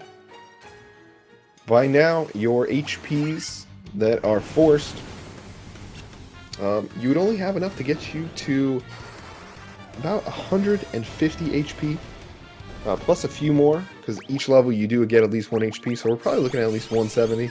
His character's here looking at 246 and 264, so getting respectively 70 and 90 more HP than is forced upon them, which you always love to see. Different varying ideas of where you need your Black Mages to be, but I would say everybody would love a Black Mage at 240 by the time you get to Chaos. Even at the higher levels, we could see sub 240 HP on these Black Mages. Black Mages do not get a lot of forced HP stats. We got Thunderclaude going into the, I would say, the scariest of fights, other than Chaos. Tiamat 1. Tiamat 1 is going to have a quite large host of spells that can do about 100 damage each. Here. Luckily, it looks like the buffed character has almost 400 HP. With a few physical attacks and AoEs and good turn orders, Tiamat could easily drop down that character. And what happens to buff characters, once they die, they lose all their buff stats, which usually signals a reset. But easy kill here for Thunderclaude, having just a wild host of HP, as well as only getting physical attacks on that Black Lizard.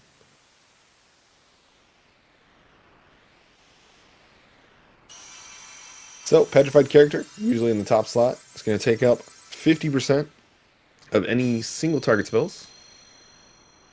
There's a wide host of different things Chaos can do. And I'm going to actually pull up my list here, because I do have some also percentage values that we can talk about.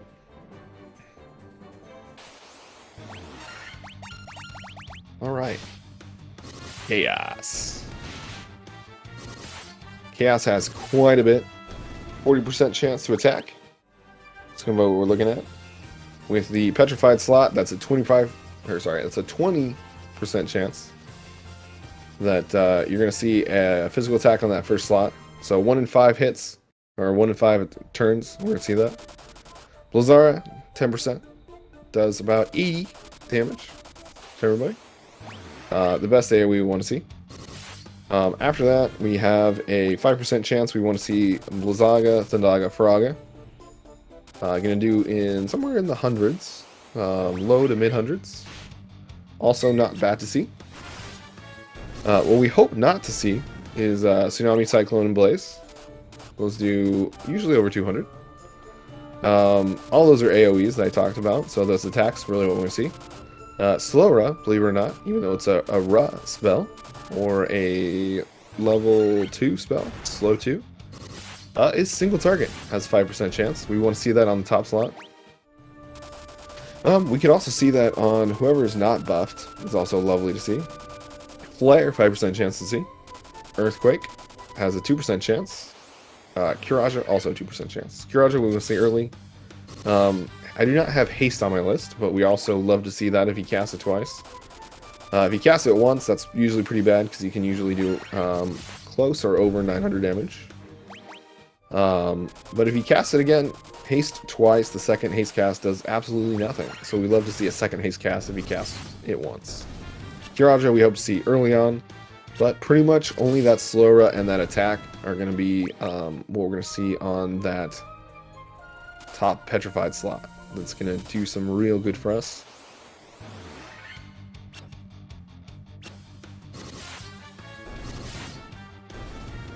So they can be targeted, they can be damaged, yet the damage does nothing. It counts as a miss, no matter what happens. So that top slot can't be hurt at all. The only way, as you saw here, that they can take damage is from these lava tiles. So they actually can take these lava damage, but these lava tiles do not kill.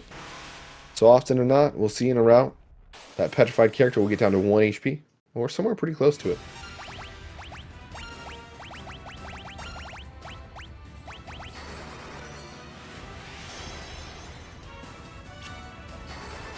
So, we have 45% chance of casting Attack Slowra. That turns into a 22.5% chance we have something that actually applies pretty well to that first top slot. We can deal with quite a lot of it, but that attack on a regular character usually means the death of a run, unless it low rolls and we have enough HP. Malorith 1, also referred to as Carrier 1. I know Thunderclaude likes to refer to it as Carrier 1. Down on Thunderclaude's screen. The easiest of the fiends, meant to be taken earlier, but late game, very easy to take this fight.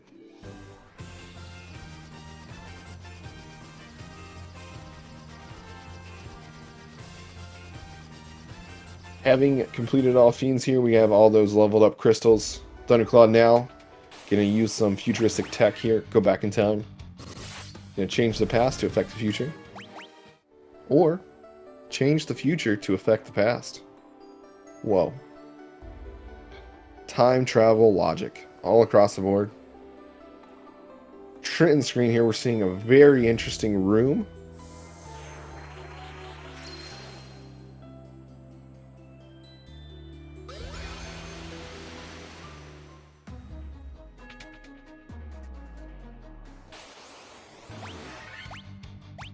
one I have not seen too much.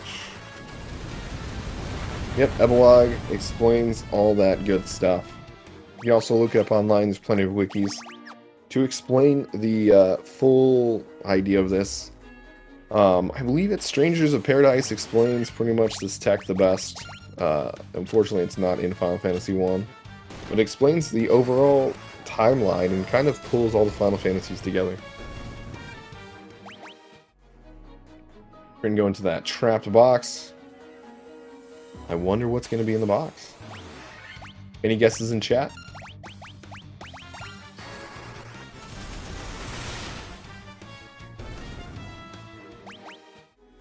Too late, it's the flame mail. Oh wow.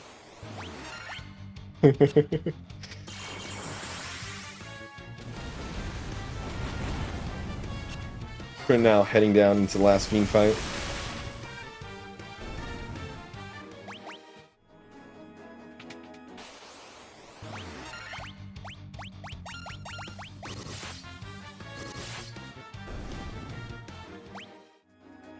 Meanwhile, Thunderclaude getting through the trapped area to head on from the regular Temple of Fiends to the floors that have all the fiends into them. We're going to see every fiend we fought so far in the order that you're actually supposed to take them. So we're going to see Lish, Malirith, Carrie, or sorry, we're going to see Lich, Malirith, which is Carrie. There we go. Kraken, then Tiamat. Then ultimately, we're going to see the first boss fight we had, Garland, in the form of Chaos, having been changed by the whole process of traveling through time, getting hit by that crystal of light energy.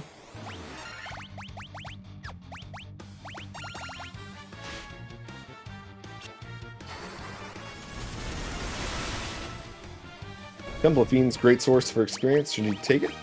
We see right here, taking that Rios Chimera encounter.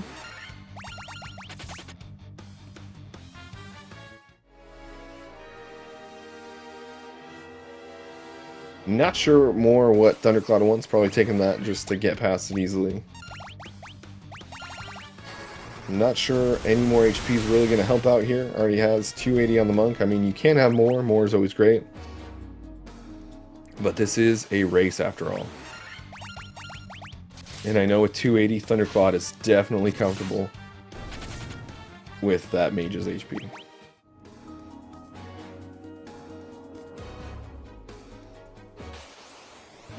And we have the underdog himself chiming in here, saying a race. Meanwhile, we still have a very non-zero chance of Trinton coming back out of this. So don't count him out just yet. Trinton picking up Blizzagus. Fire, armor, ice shield setup for fighter with no class change. Take note, everyone, without a class change, here is a possible strat we can use for that knight.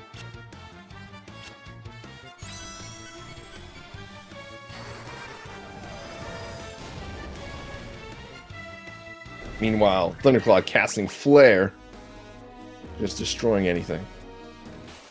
Anything and everything. These golem encounters are quite useful for experience.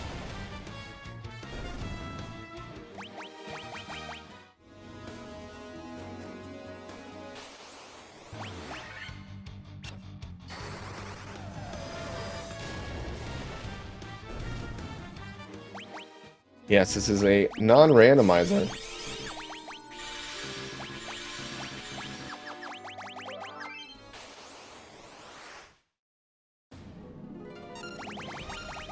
Meanwhile, Thunderclaude on the Lish. You're going to see that very, very familiar, very comfortable Haste Temper Giant's Glove strat. We're seeing that 405 Ninja, former thief. Getting buffed here.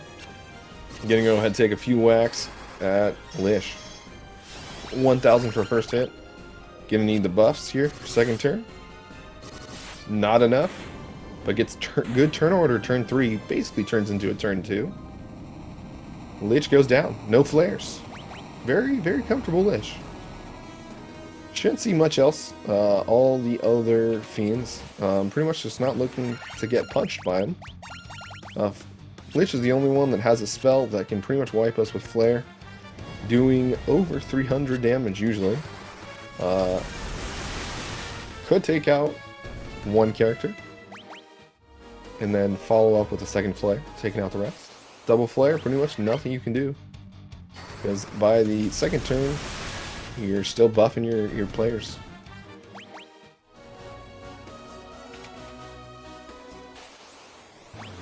At this point in time, I don't think there is a 2-turn Lich 2. So, double flare, out the gate. Nothing you can do. But we didn't see that, so pretty cool. Meanwhile, we got Thunderclaude going on. Maybe picking up that elixir. Probably picking up the Masamune. No one has come close to world record. We have not seen any sub 150s. We have seen some sub 2 hours. We have seen a 156, a 159. I'm not sure what other times we have seen so far, but I think 156 might have been the fastest we've seen so far.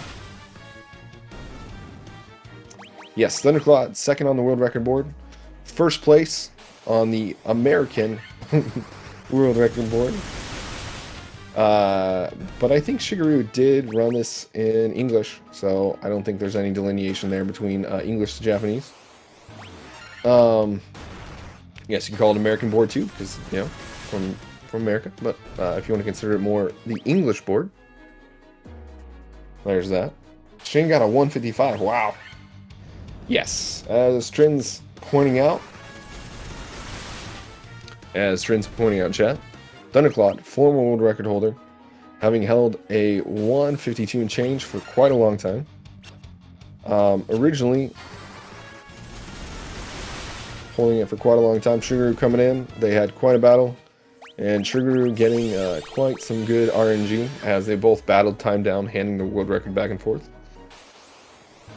I think Thunderclaude is very good contender for taking that world record back, but does he want to? I'm not sure.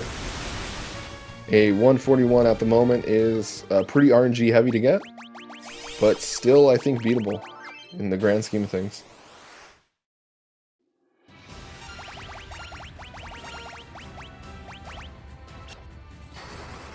But Thunderclaude, very capable runner. A sub 150 time in this game. Only 2 people in the world have officially put up a time for it. So, I mean, no longer world record holder, but I think world record holder in our hearts. Yeah.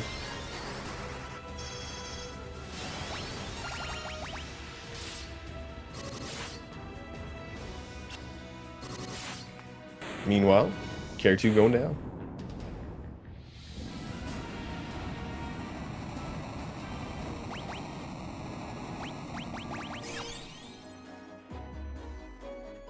Trinton picking up a bunch of things here in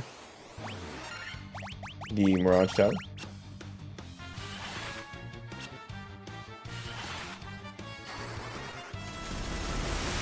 And Nashlash in chat talking about picking up some strats from other players. Very real thing to do.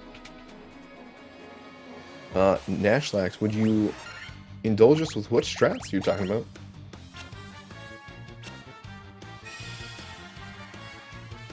Ethers haven't really made this game easier. More of the elixirs and explosions for the full heals makes Chaos a lot more manageable. But you have to remember, Chaos in this version has the most HP out of any of them with 20,000 experience. Taking at least 4 turns of hitting to go down. I don't think anybody's done more damage than that. I mean, you could set up for it, it's going to take a while, but not in the speedrun scenario. Plus, the amount of turns it takes to buff your characters to be able to get up there and survive enough attacks to do that amount of damage. So I would say this Chaos is probably the roughest version of Chaos for all of the Final Fantasy 1 versions.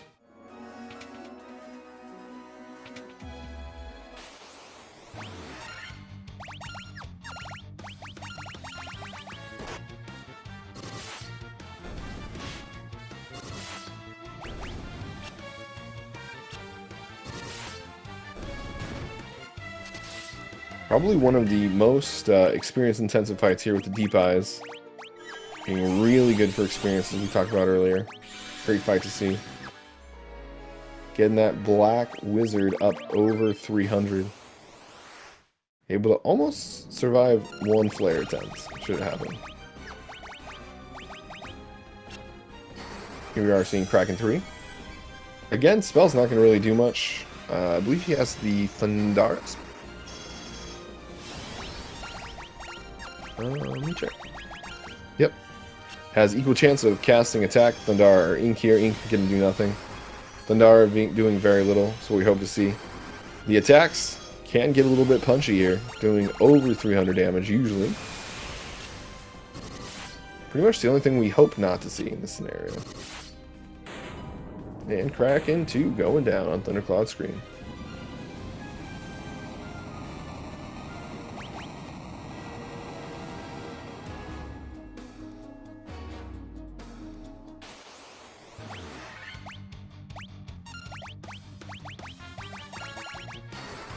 Meanwhile, Trinton specking out. Tiamat, the last fiend he has to fight here. While Thunderclaude is fighting Tiamat 2.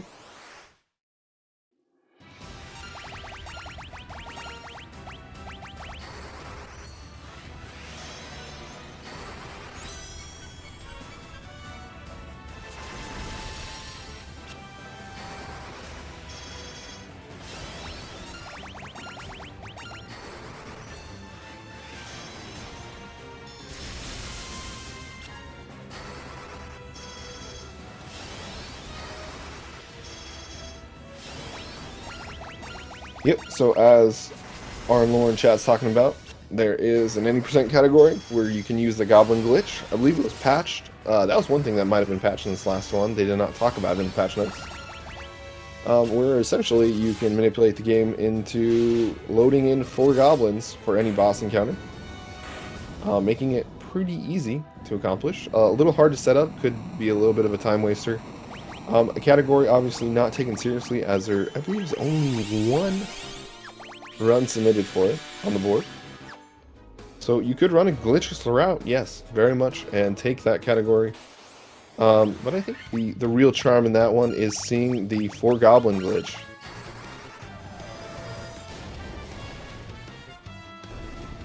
So, I mean, we could do that, but I think the real thing you want to see on those ones is the goblin glitch. But yeah, you're very much right. Just as you can probably take a world record using a non-turbo controller and some turbo controller routes. I know a lot of boards have a regular non-turbo boards are faster times than the turbo boards. So, possible there too. Thunderclaude taking a class change. What I would like to consider for fun here, a little more fun with the 3 Thieves. Just showing a variety of things you can do.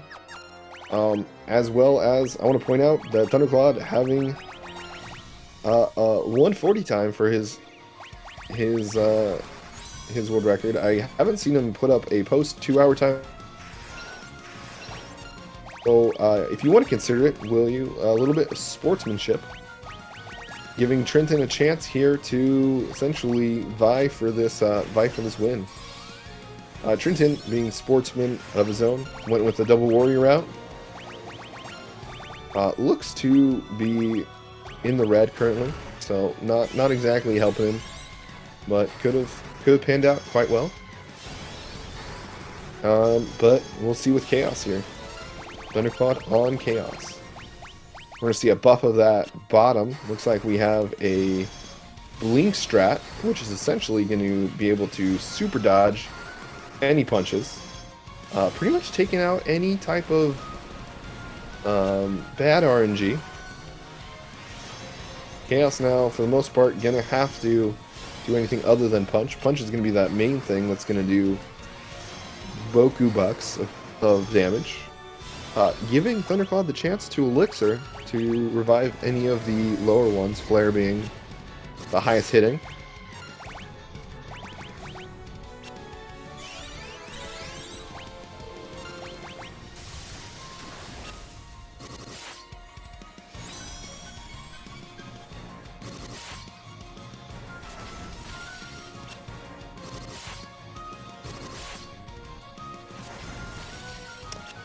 And I think we're going to see a downing here for Thunderclaude.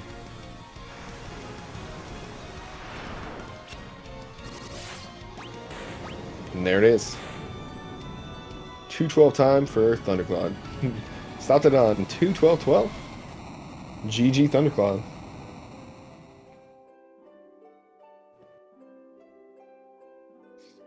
Taking a little bit pressure off of Trinton. Trinton now is going to be able to finish this route without having to worry about winning the race.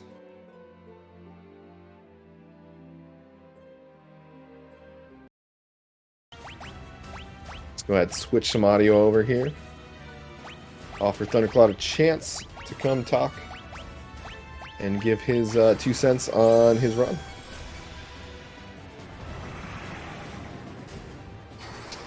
Meanwhile, we got Trinton at Tiamat, having picked up plenty of items. We should see a pretty fun Temple of Fiends. Not often do you get to see a different strat other than a monk build. So seeing a bunch of armor and stuff for Trinton is definitely a treat, as well as the triple thieves route we saw from Thunderclaude. Thunderclaude, hello. Hey, how's it going? Good. How do you feel about your race? Went pretty smooth. A little bit, nothing like crazy, but just like smaller hiccups that I wish weren't there in the early part of the run, but otherwise it was just pretty smooth sailing. Nice. The triple thieves route, I know we had a lot of questions in chat. What spurred the idea to use triple thieves? I just kind of wanted to show something different than the meta route, to be honest, and the thieves don't get too much love in a speedrun setting here, so I wanted to show that they were actually pretty effective. Actually, I've only ran this twice, but I've found that they're actually, I feel, more effective on the Chaos Fight than the Fighter is, because if you use the Sasuke's Katana that you can pick up, the high crit rate of that will out-damage most other weapons, because you get damage capped pretty easily with your Sabers and Tempers, but how many crits land behind those 16 hits, it doesn't tell you how many crits you get per swing, but you get a lot more with the Sasuke's Katana than any other weapon. And it just adds higher damage for actually a weapon as opposed to fists from the monk. The fists from monk will hit harder because they hit 32 times and can crit more than 16 times, or enough times to out damage the Sasuke's Katana. Another good thing about the Sasuke Katana and Ninja Strat is the thieves get such a high hit percent growth and accuracy growth throughout the whole game that they actually get to max hits without any speed potions when you haste them by the end game. Oh wow. Yeah, it seemed really cool to watch. I believe yesterday you got a 216 with the double warrior, so definitely proving those thieves can go faster. Yeah, and I kind of took a detour to ordeals that was much slower than just taking the airship, just because I wanted to show that people that might not have seen it before that you can dock your canoe at that little river inlet right in front of the castle if you so choose to do that. Yeah, definitely took note of that. A lot closer than landing that airship. To note, this 2:12 time with thieves being a 21st, would be 21st should choose to submit it. So showing that you can definitely not be at the bottom of the board using a non-meta strat. So that was just really cool to see. Can we expect a different team comp for your next race? Yeah, I'm in the air on 2 different ideas. I don't want to ruin the surprise, but I do have ideas of 2 other comps that are non-traditional that I want to try, but it's a question of if I can truly bear with it and make it work in a timely manner type of thing. Well, that's exciting. I really look forward to that race. Next race for Thunderclaude looks going to be on Wednesday, 11 a.m. Eastern Standard Time. For those of you still in chat, make sure you come check that out. We have a chance of seeing a nice, fun comp. Yeah.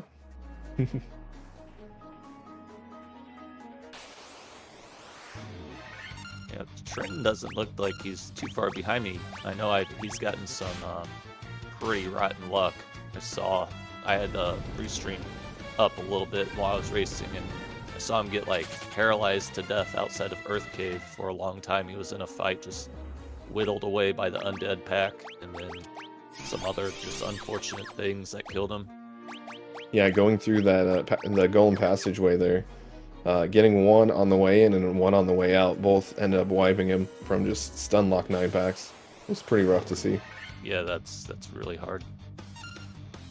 It's happened to just about all of us though, at some point that's run this game pretty regularly. We've all died to some paralysis lock type of fight.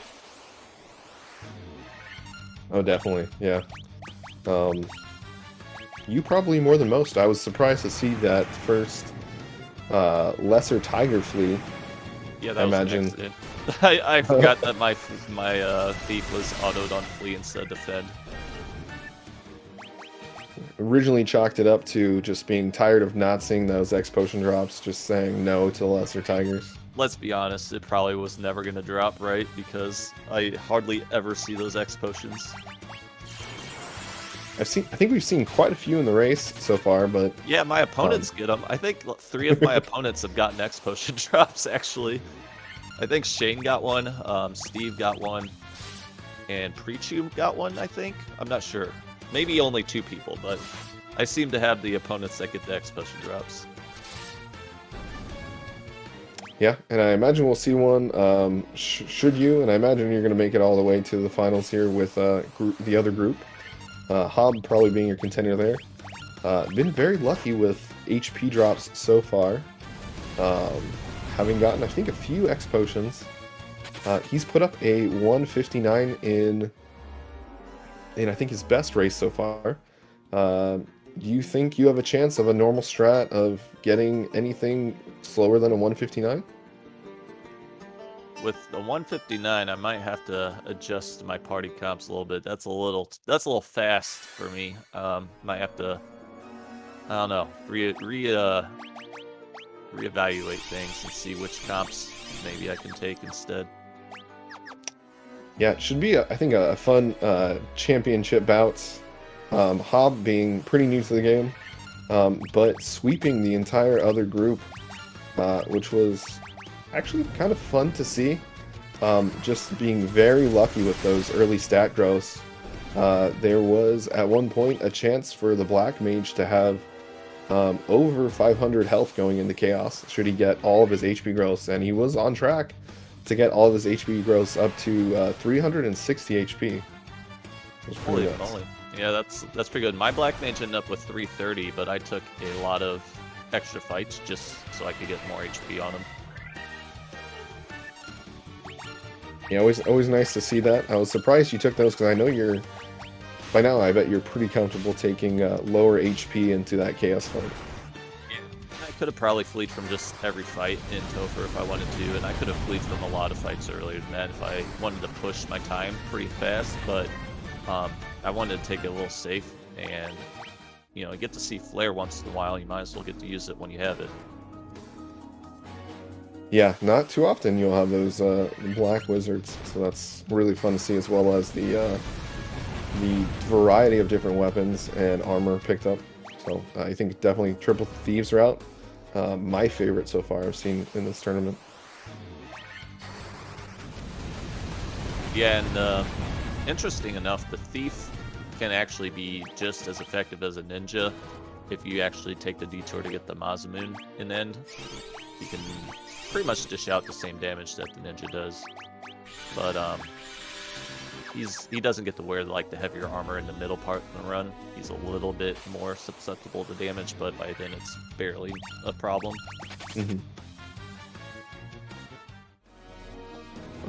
For any new runners, what would you say is the #1 thing that's going to help them improve on their run that they should practice or pay attention to?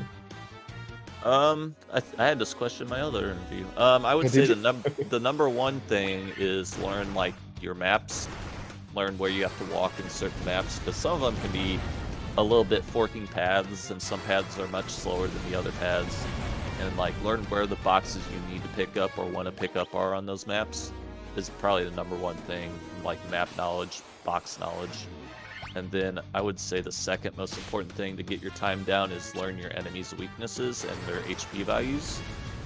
learn which fights are worth killing for EXP and money, which ones are really not, even if you can get through them fast, are they really worth putting the spell power behind it and the animation time? Like learning that kind of stuff. And then I would say a third thing would be to learn like the numbers behind the scenes, how buffs work on your party and how the numbers for hits work and attack damage work and crits work and stuff like that. That can help you get an edge in some fights.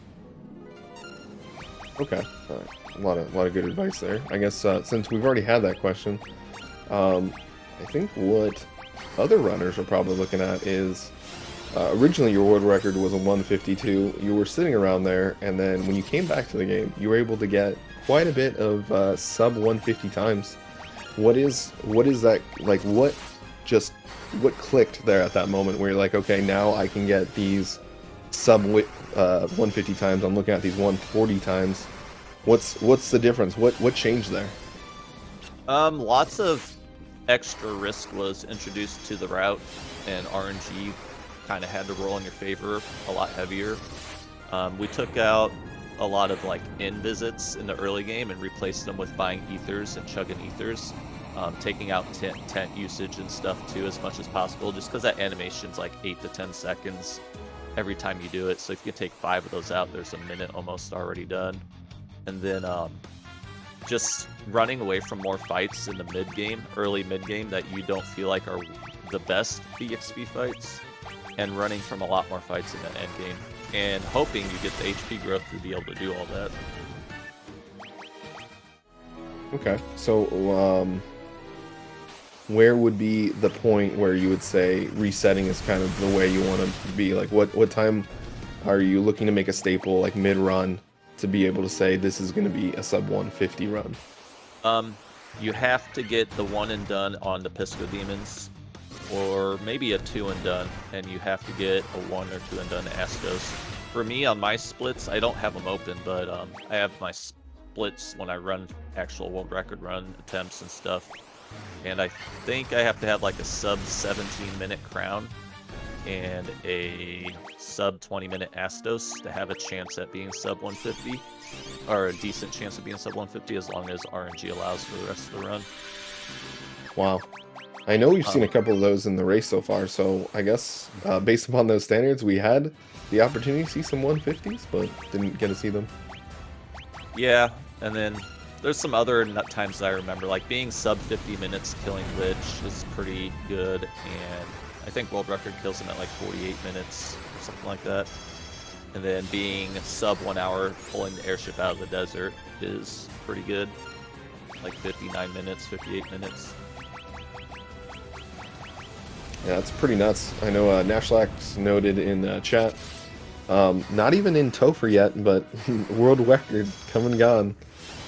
Not even on the final Fiend fights yet. So it's just really fast compared to race scenarios. How fast Thunder has been able to make it work. How fast Sugaru's been able to make it work to get really fast times. Really cool to see. Yeah, it's definitely hard to grind the world record right now, just because of how lucky the whole run has to go for the chance to be there. And then you get the extreme luck all the way up to the final fight, where you have to 1 and done chaos, or else it won't world record. And most of the fiends along the way in Topher can also just pick the right skills or right attacks to just end your run on the first turn. So it's really frustrating to try to get a world record run all the way through to the end. I guess the question then is, can we expect to maybe at some point see Thunderclaude going for world record again? I won't ever say I'll never try it again, but right now I just don't have any interest in sitting down and doing all the resets that are required to have a chance for a world record run. Fair enough. Yeah. I know in some versions, playing in Japanese, or even I believe in French for some of the later Final Fantasies, really helps out with how fast the game goes. Is this one of those where playing a different language would be faster? That's up for speculation. No one's actually sat down, to my knowledge, and frame counted set sequences of the game with Japanese text or any other language text versus English. But by speculation and by proxy of some of the other Pixel remasters have reportedly been faster with JP text. The FF1 game Pixel remaster probably gets a little bit of time save on JP text, but we can't really ever prove it unless someone wants to sit down and frame count, which is a tedious task that not many want to do. Yeah, true. Meanwhile, Trinton here looks to be going into Kraken fight.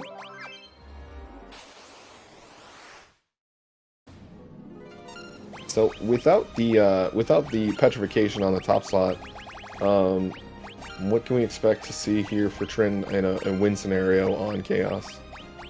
Well, if we're reverting back, because this used to actually be how we did the Chaos fight in the early, like the first month or two of this game having a speedrun route kind of been ran. We used to do fighter, black belt, black mage, or fighter, black belt, black mage, and just defend with the fighter basically in the Chaos fight and hope he can soak up a couple hits. Kind of just toyed around with either that or have him throw out some potion buffs because Chaos isn't guaranteed to punch, so you're kind of wasting your turn with the defend anyways. It was just very, very, very risk and luck based on the actions that happened there. So my guess is Trinton will probably at least throw one buff potion out with the top fighter and then defend with them the rest, maybe, or maybe he'll just go full buff mode. Okay, so I think a lot of people are expecting this double fighter, double black mage to be somewhat of a variation, but what it sounds like is it actually has some history in the early days of Pixel Remaster routing. That's cool to hear. Yeah, I think Ice Blue was the first person to really put a run together, and he ran it without doing petrified characters, and I also ran it because I saw his route, and I ran his route at first, and eventually I figured out that petrification works the way it works. I was like, why don't I just carry this fighter as a statue the rest of the way? And lo and behold, now we use petrified fighters.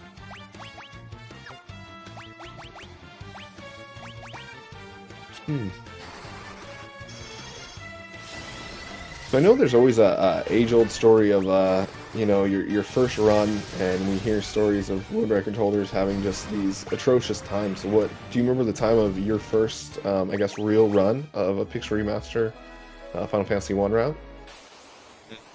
My actual run, I don't remember. I want to say my first world record that I submitted was like a 208 or a 210 or something like that. Was the first one before we did the petrified character stuff. But before that, I'm sure I was getting worse. I was doing probably like 220 or so my first run. Wow. Considering you hit a 212 here, we've seen a lot of people hit sub 2 hours. All things considered, it's, I guess, a pretty good standard compared to the past for times. Yeah, the run's really been chopped down to the really fine line that there's not a lot more you can do without just getting absurd luck. It looks like we missed the Baned Iron Golem on Trinton's screen. Pointing that out. Are you familiar with the Bane sword routes from NES? Yeah, I am. Bane Sword's pretty fun whenever you're using the NES version and can actually use it on anything you want, but in this version, if an enemy is tagged as resistant to a certain element in the Bezetary, they actually, to my knowledge, can't be hit with that status element at all. Like, they're not even a small % chance like in the NES version. So I don't know about Bane's strats on like Tiamat or Tiamat 2 if it works, because they're actually resistant to the poison element in this version, or death element, whatever Bane is. I forget. I think it's poison. Well, we're definitely going to see a possible likelihood here, so I think Trent's going to go ahead and try it. Well, maybe he'll show us his Bane again.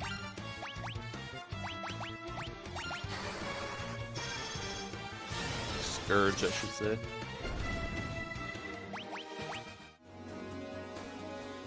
Here we are going into our last Fiend fight. Tiamat 2, probably the most docile of the the later themes.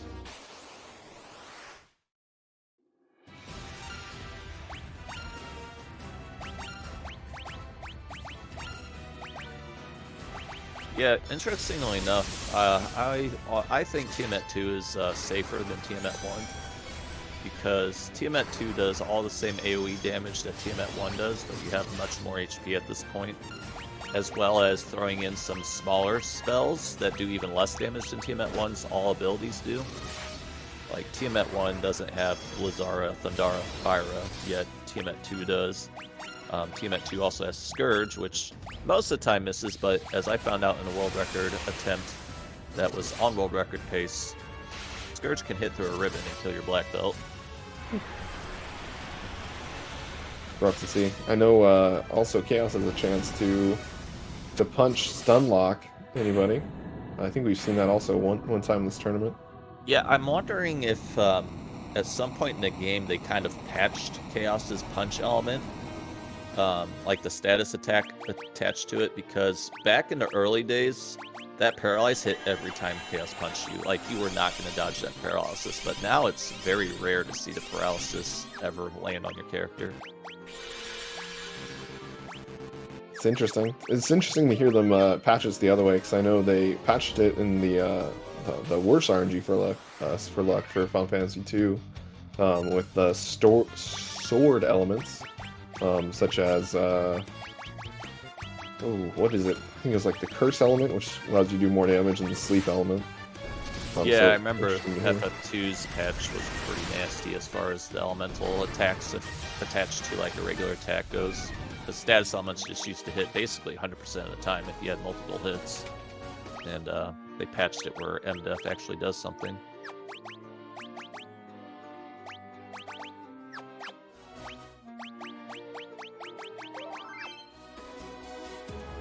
I don't believe we've seen too many patches for Final Fantasy 1. Do you expect to see really any more patches for Final Fantasy 1 at this point? Possibly, but they're definitely... I'm pretty sure they're planning on releasing these on the Switch. I remember looking at a timeline for upcoming Square Enix releases somewhere, and these were, I think, listed as Switch releases in the future. So we'll get some type of optimization patch going through at least for that, but as far as content patch goes, it's hard to tell. I doubt it, but if we do get a content patch, it'll probably be in like 6 to 8 months from now. They might add some stuff, but I doubt it. Square Enix kind of has a history of releasing their games and forgetting about them. Meanwhile, Trinton here on our last fight, Chaos fight, we're seeing without the upgraded knights. Looks to be going to be a pretty standard strat of buff one person punch. What could we expect to see differently if we were to have knights here compared to warriors? Nothing really that different. I mean, the fighter is probably swinging the Sun Sword, right? Or the defender. Or wait, you can't swing defender, so probably Sun Sword. Or no, he got the Masa. So it's just going to be the same kind of thing that I did. You just buff up the one with the best weapon and hope that you get enough turns to kill Chaos before he kills you. Yeah, and with that haste there, it's not looking good. Should be decided to start punching down the list. The good news with the fighter and the armor and the values that he has, that hasted punch should do around 600 to 700 damage at most. So if he keeps his HP above that, he should be able to actually survive it.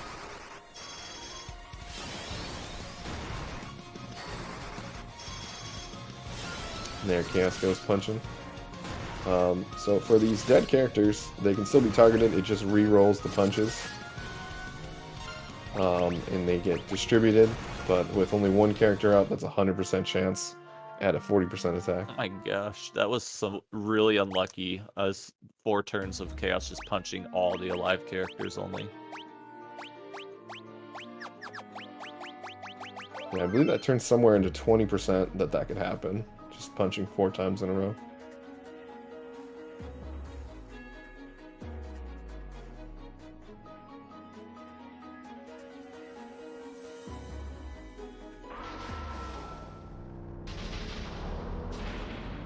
So, was there ever a route where you guys didn't decide to buff and punch? Because I know Giant's Glove doesn't do this in any other version.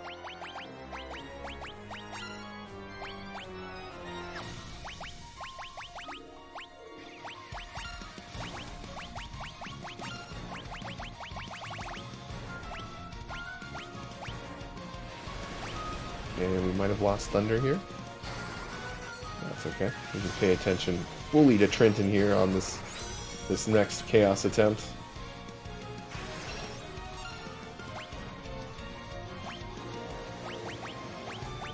Looks like we got off the Giant Sonics. We got off the haste.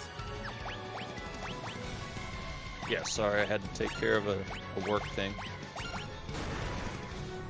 That's all right. So, would we expect in the past? Did you guys use anything other than the buff hit strat?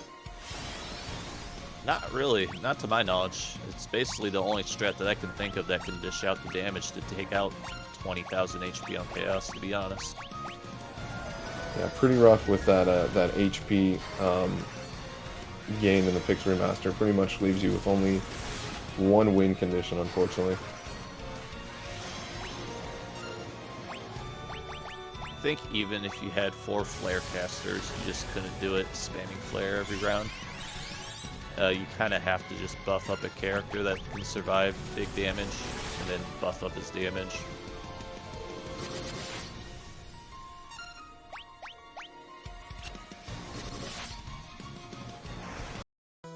You know, this is a pretty melee-happy Chaos.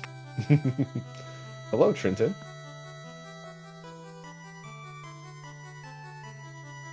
He's nice enough to haste himself before it, too.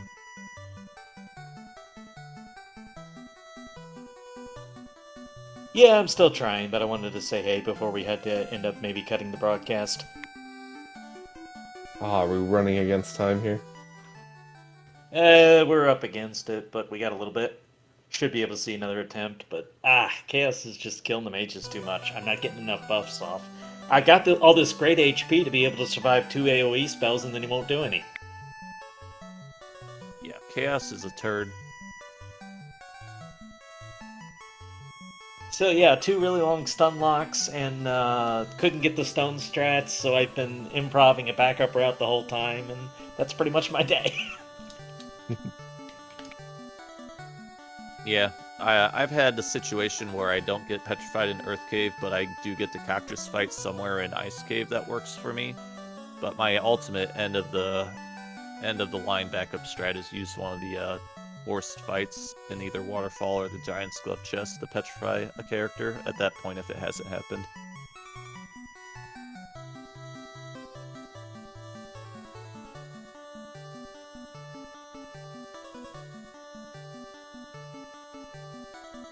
And I'm not sure how we can get other music in here while we have the game sounds, unfortunately. And Trenton's that should be fine if you didn't mark me as done. Since you're in this Discord, it is muting your player, unfortunately, I'm seeing. Which is an interesting That's weird automation because they're on different SpeedGaming computers. part. Huh. I mean, the end song's pretty good, isn't it? You're also in Discord. I think it's tracking. It's still tracking the Discord user as in the Discord. So All right. Well, I said everything, and I'll dip out. Unless you got any other questions. I mean, I think we've heard this music enough. Do you want to, since we're kind of low on time, you want to talk about your run and how it went while you're attempting to finish it? No, that's pretty much it. I mean, everything that I prepped for went the opposite way, and that just murders you, so there's nothing you can do about it. If you prep for the wrong thing, you lose. Yeah, really fun though to see the double warrior strat, and you know, unlucky for you, but a little bit of a treat to see a unpetrified strat here. It's probably even more rare than seeing a different team comp, as how risky it turns out to be. Yeah, well, you're about to see another death, and I've got another race today, so I'm gonna throw this towel in on this one. If anything, at least it showcases the importance of the stone character in the top slot versus not having one, and how rough the chaos fight can go without that stone character.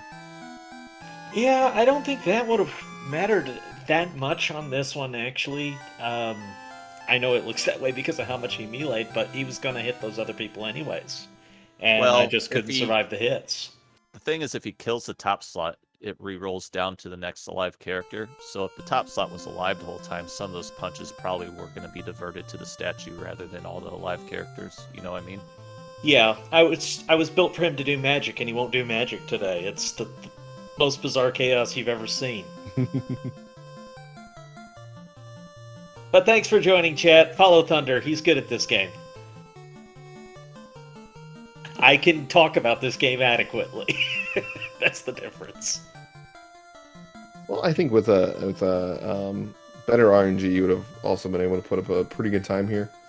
So let's not count Trinton out yeah, yet. I mean, I could easily have gotten into the temple 20 minutes earlier than I did, and first try this chaos if he was using a different RNG pattern, because look, everybody's got over 300 HP. If he magics, I get 2 turns of buffs off everyone before he kills anyone.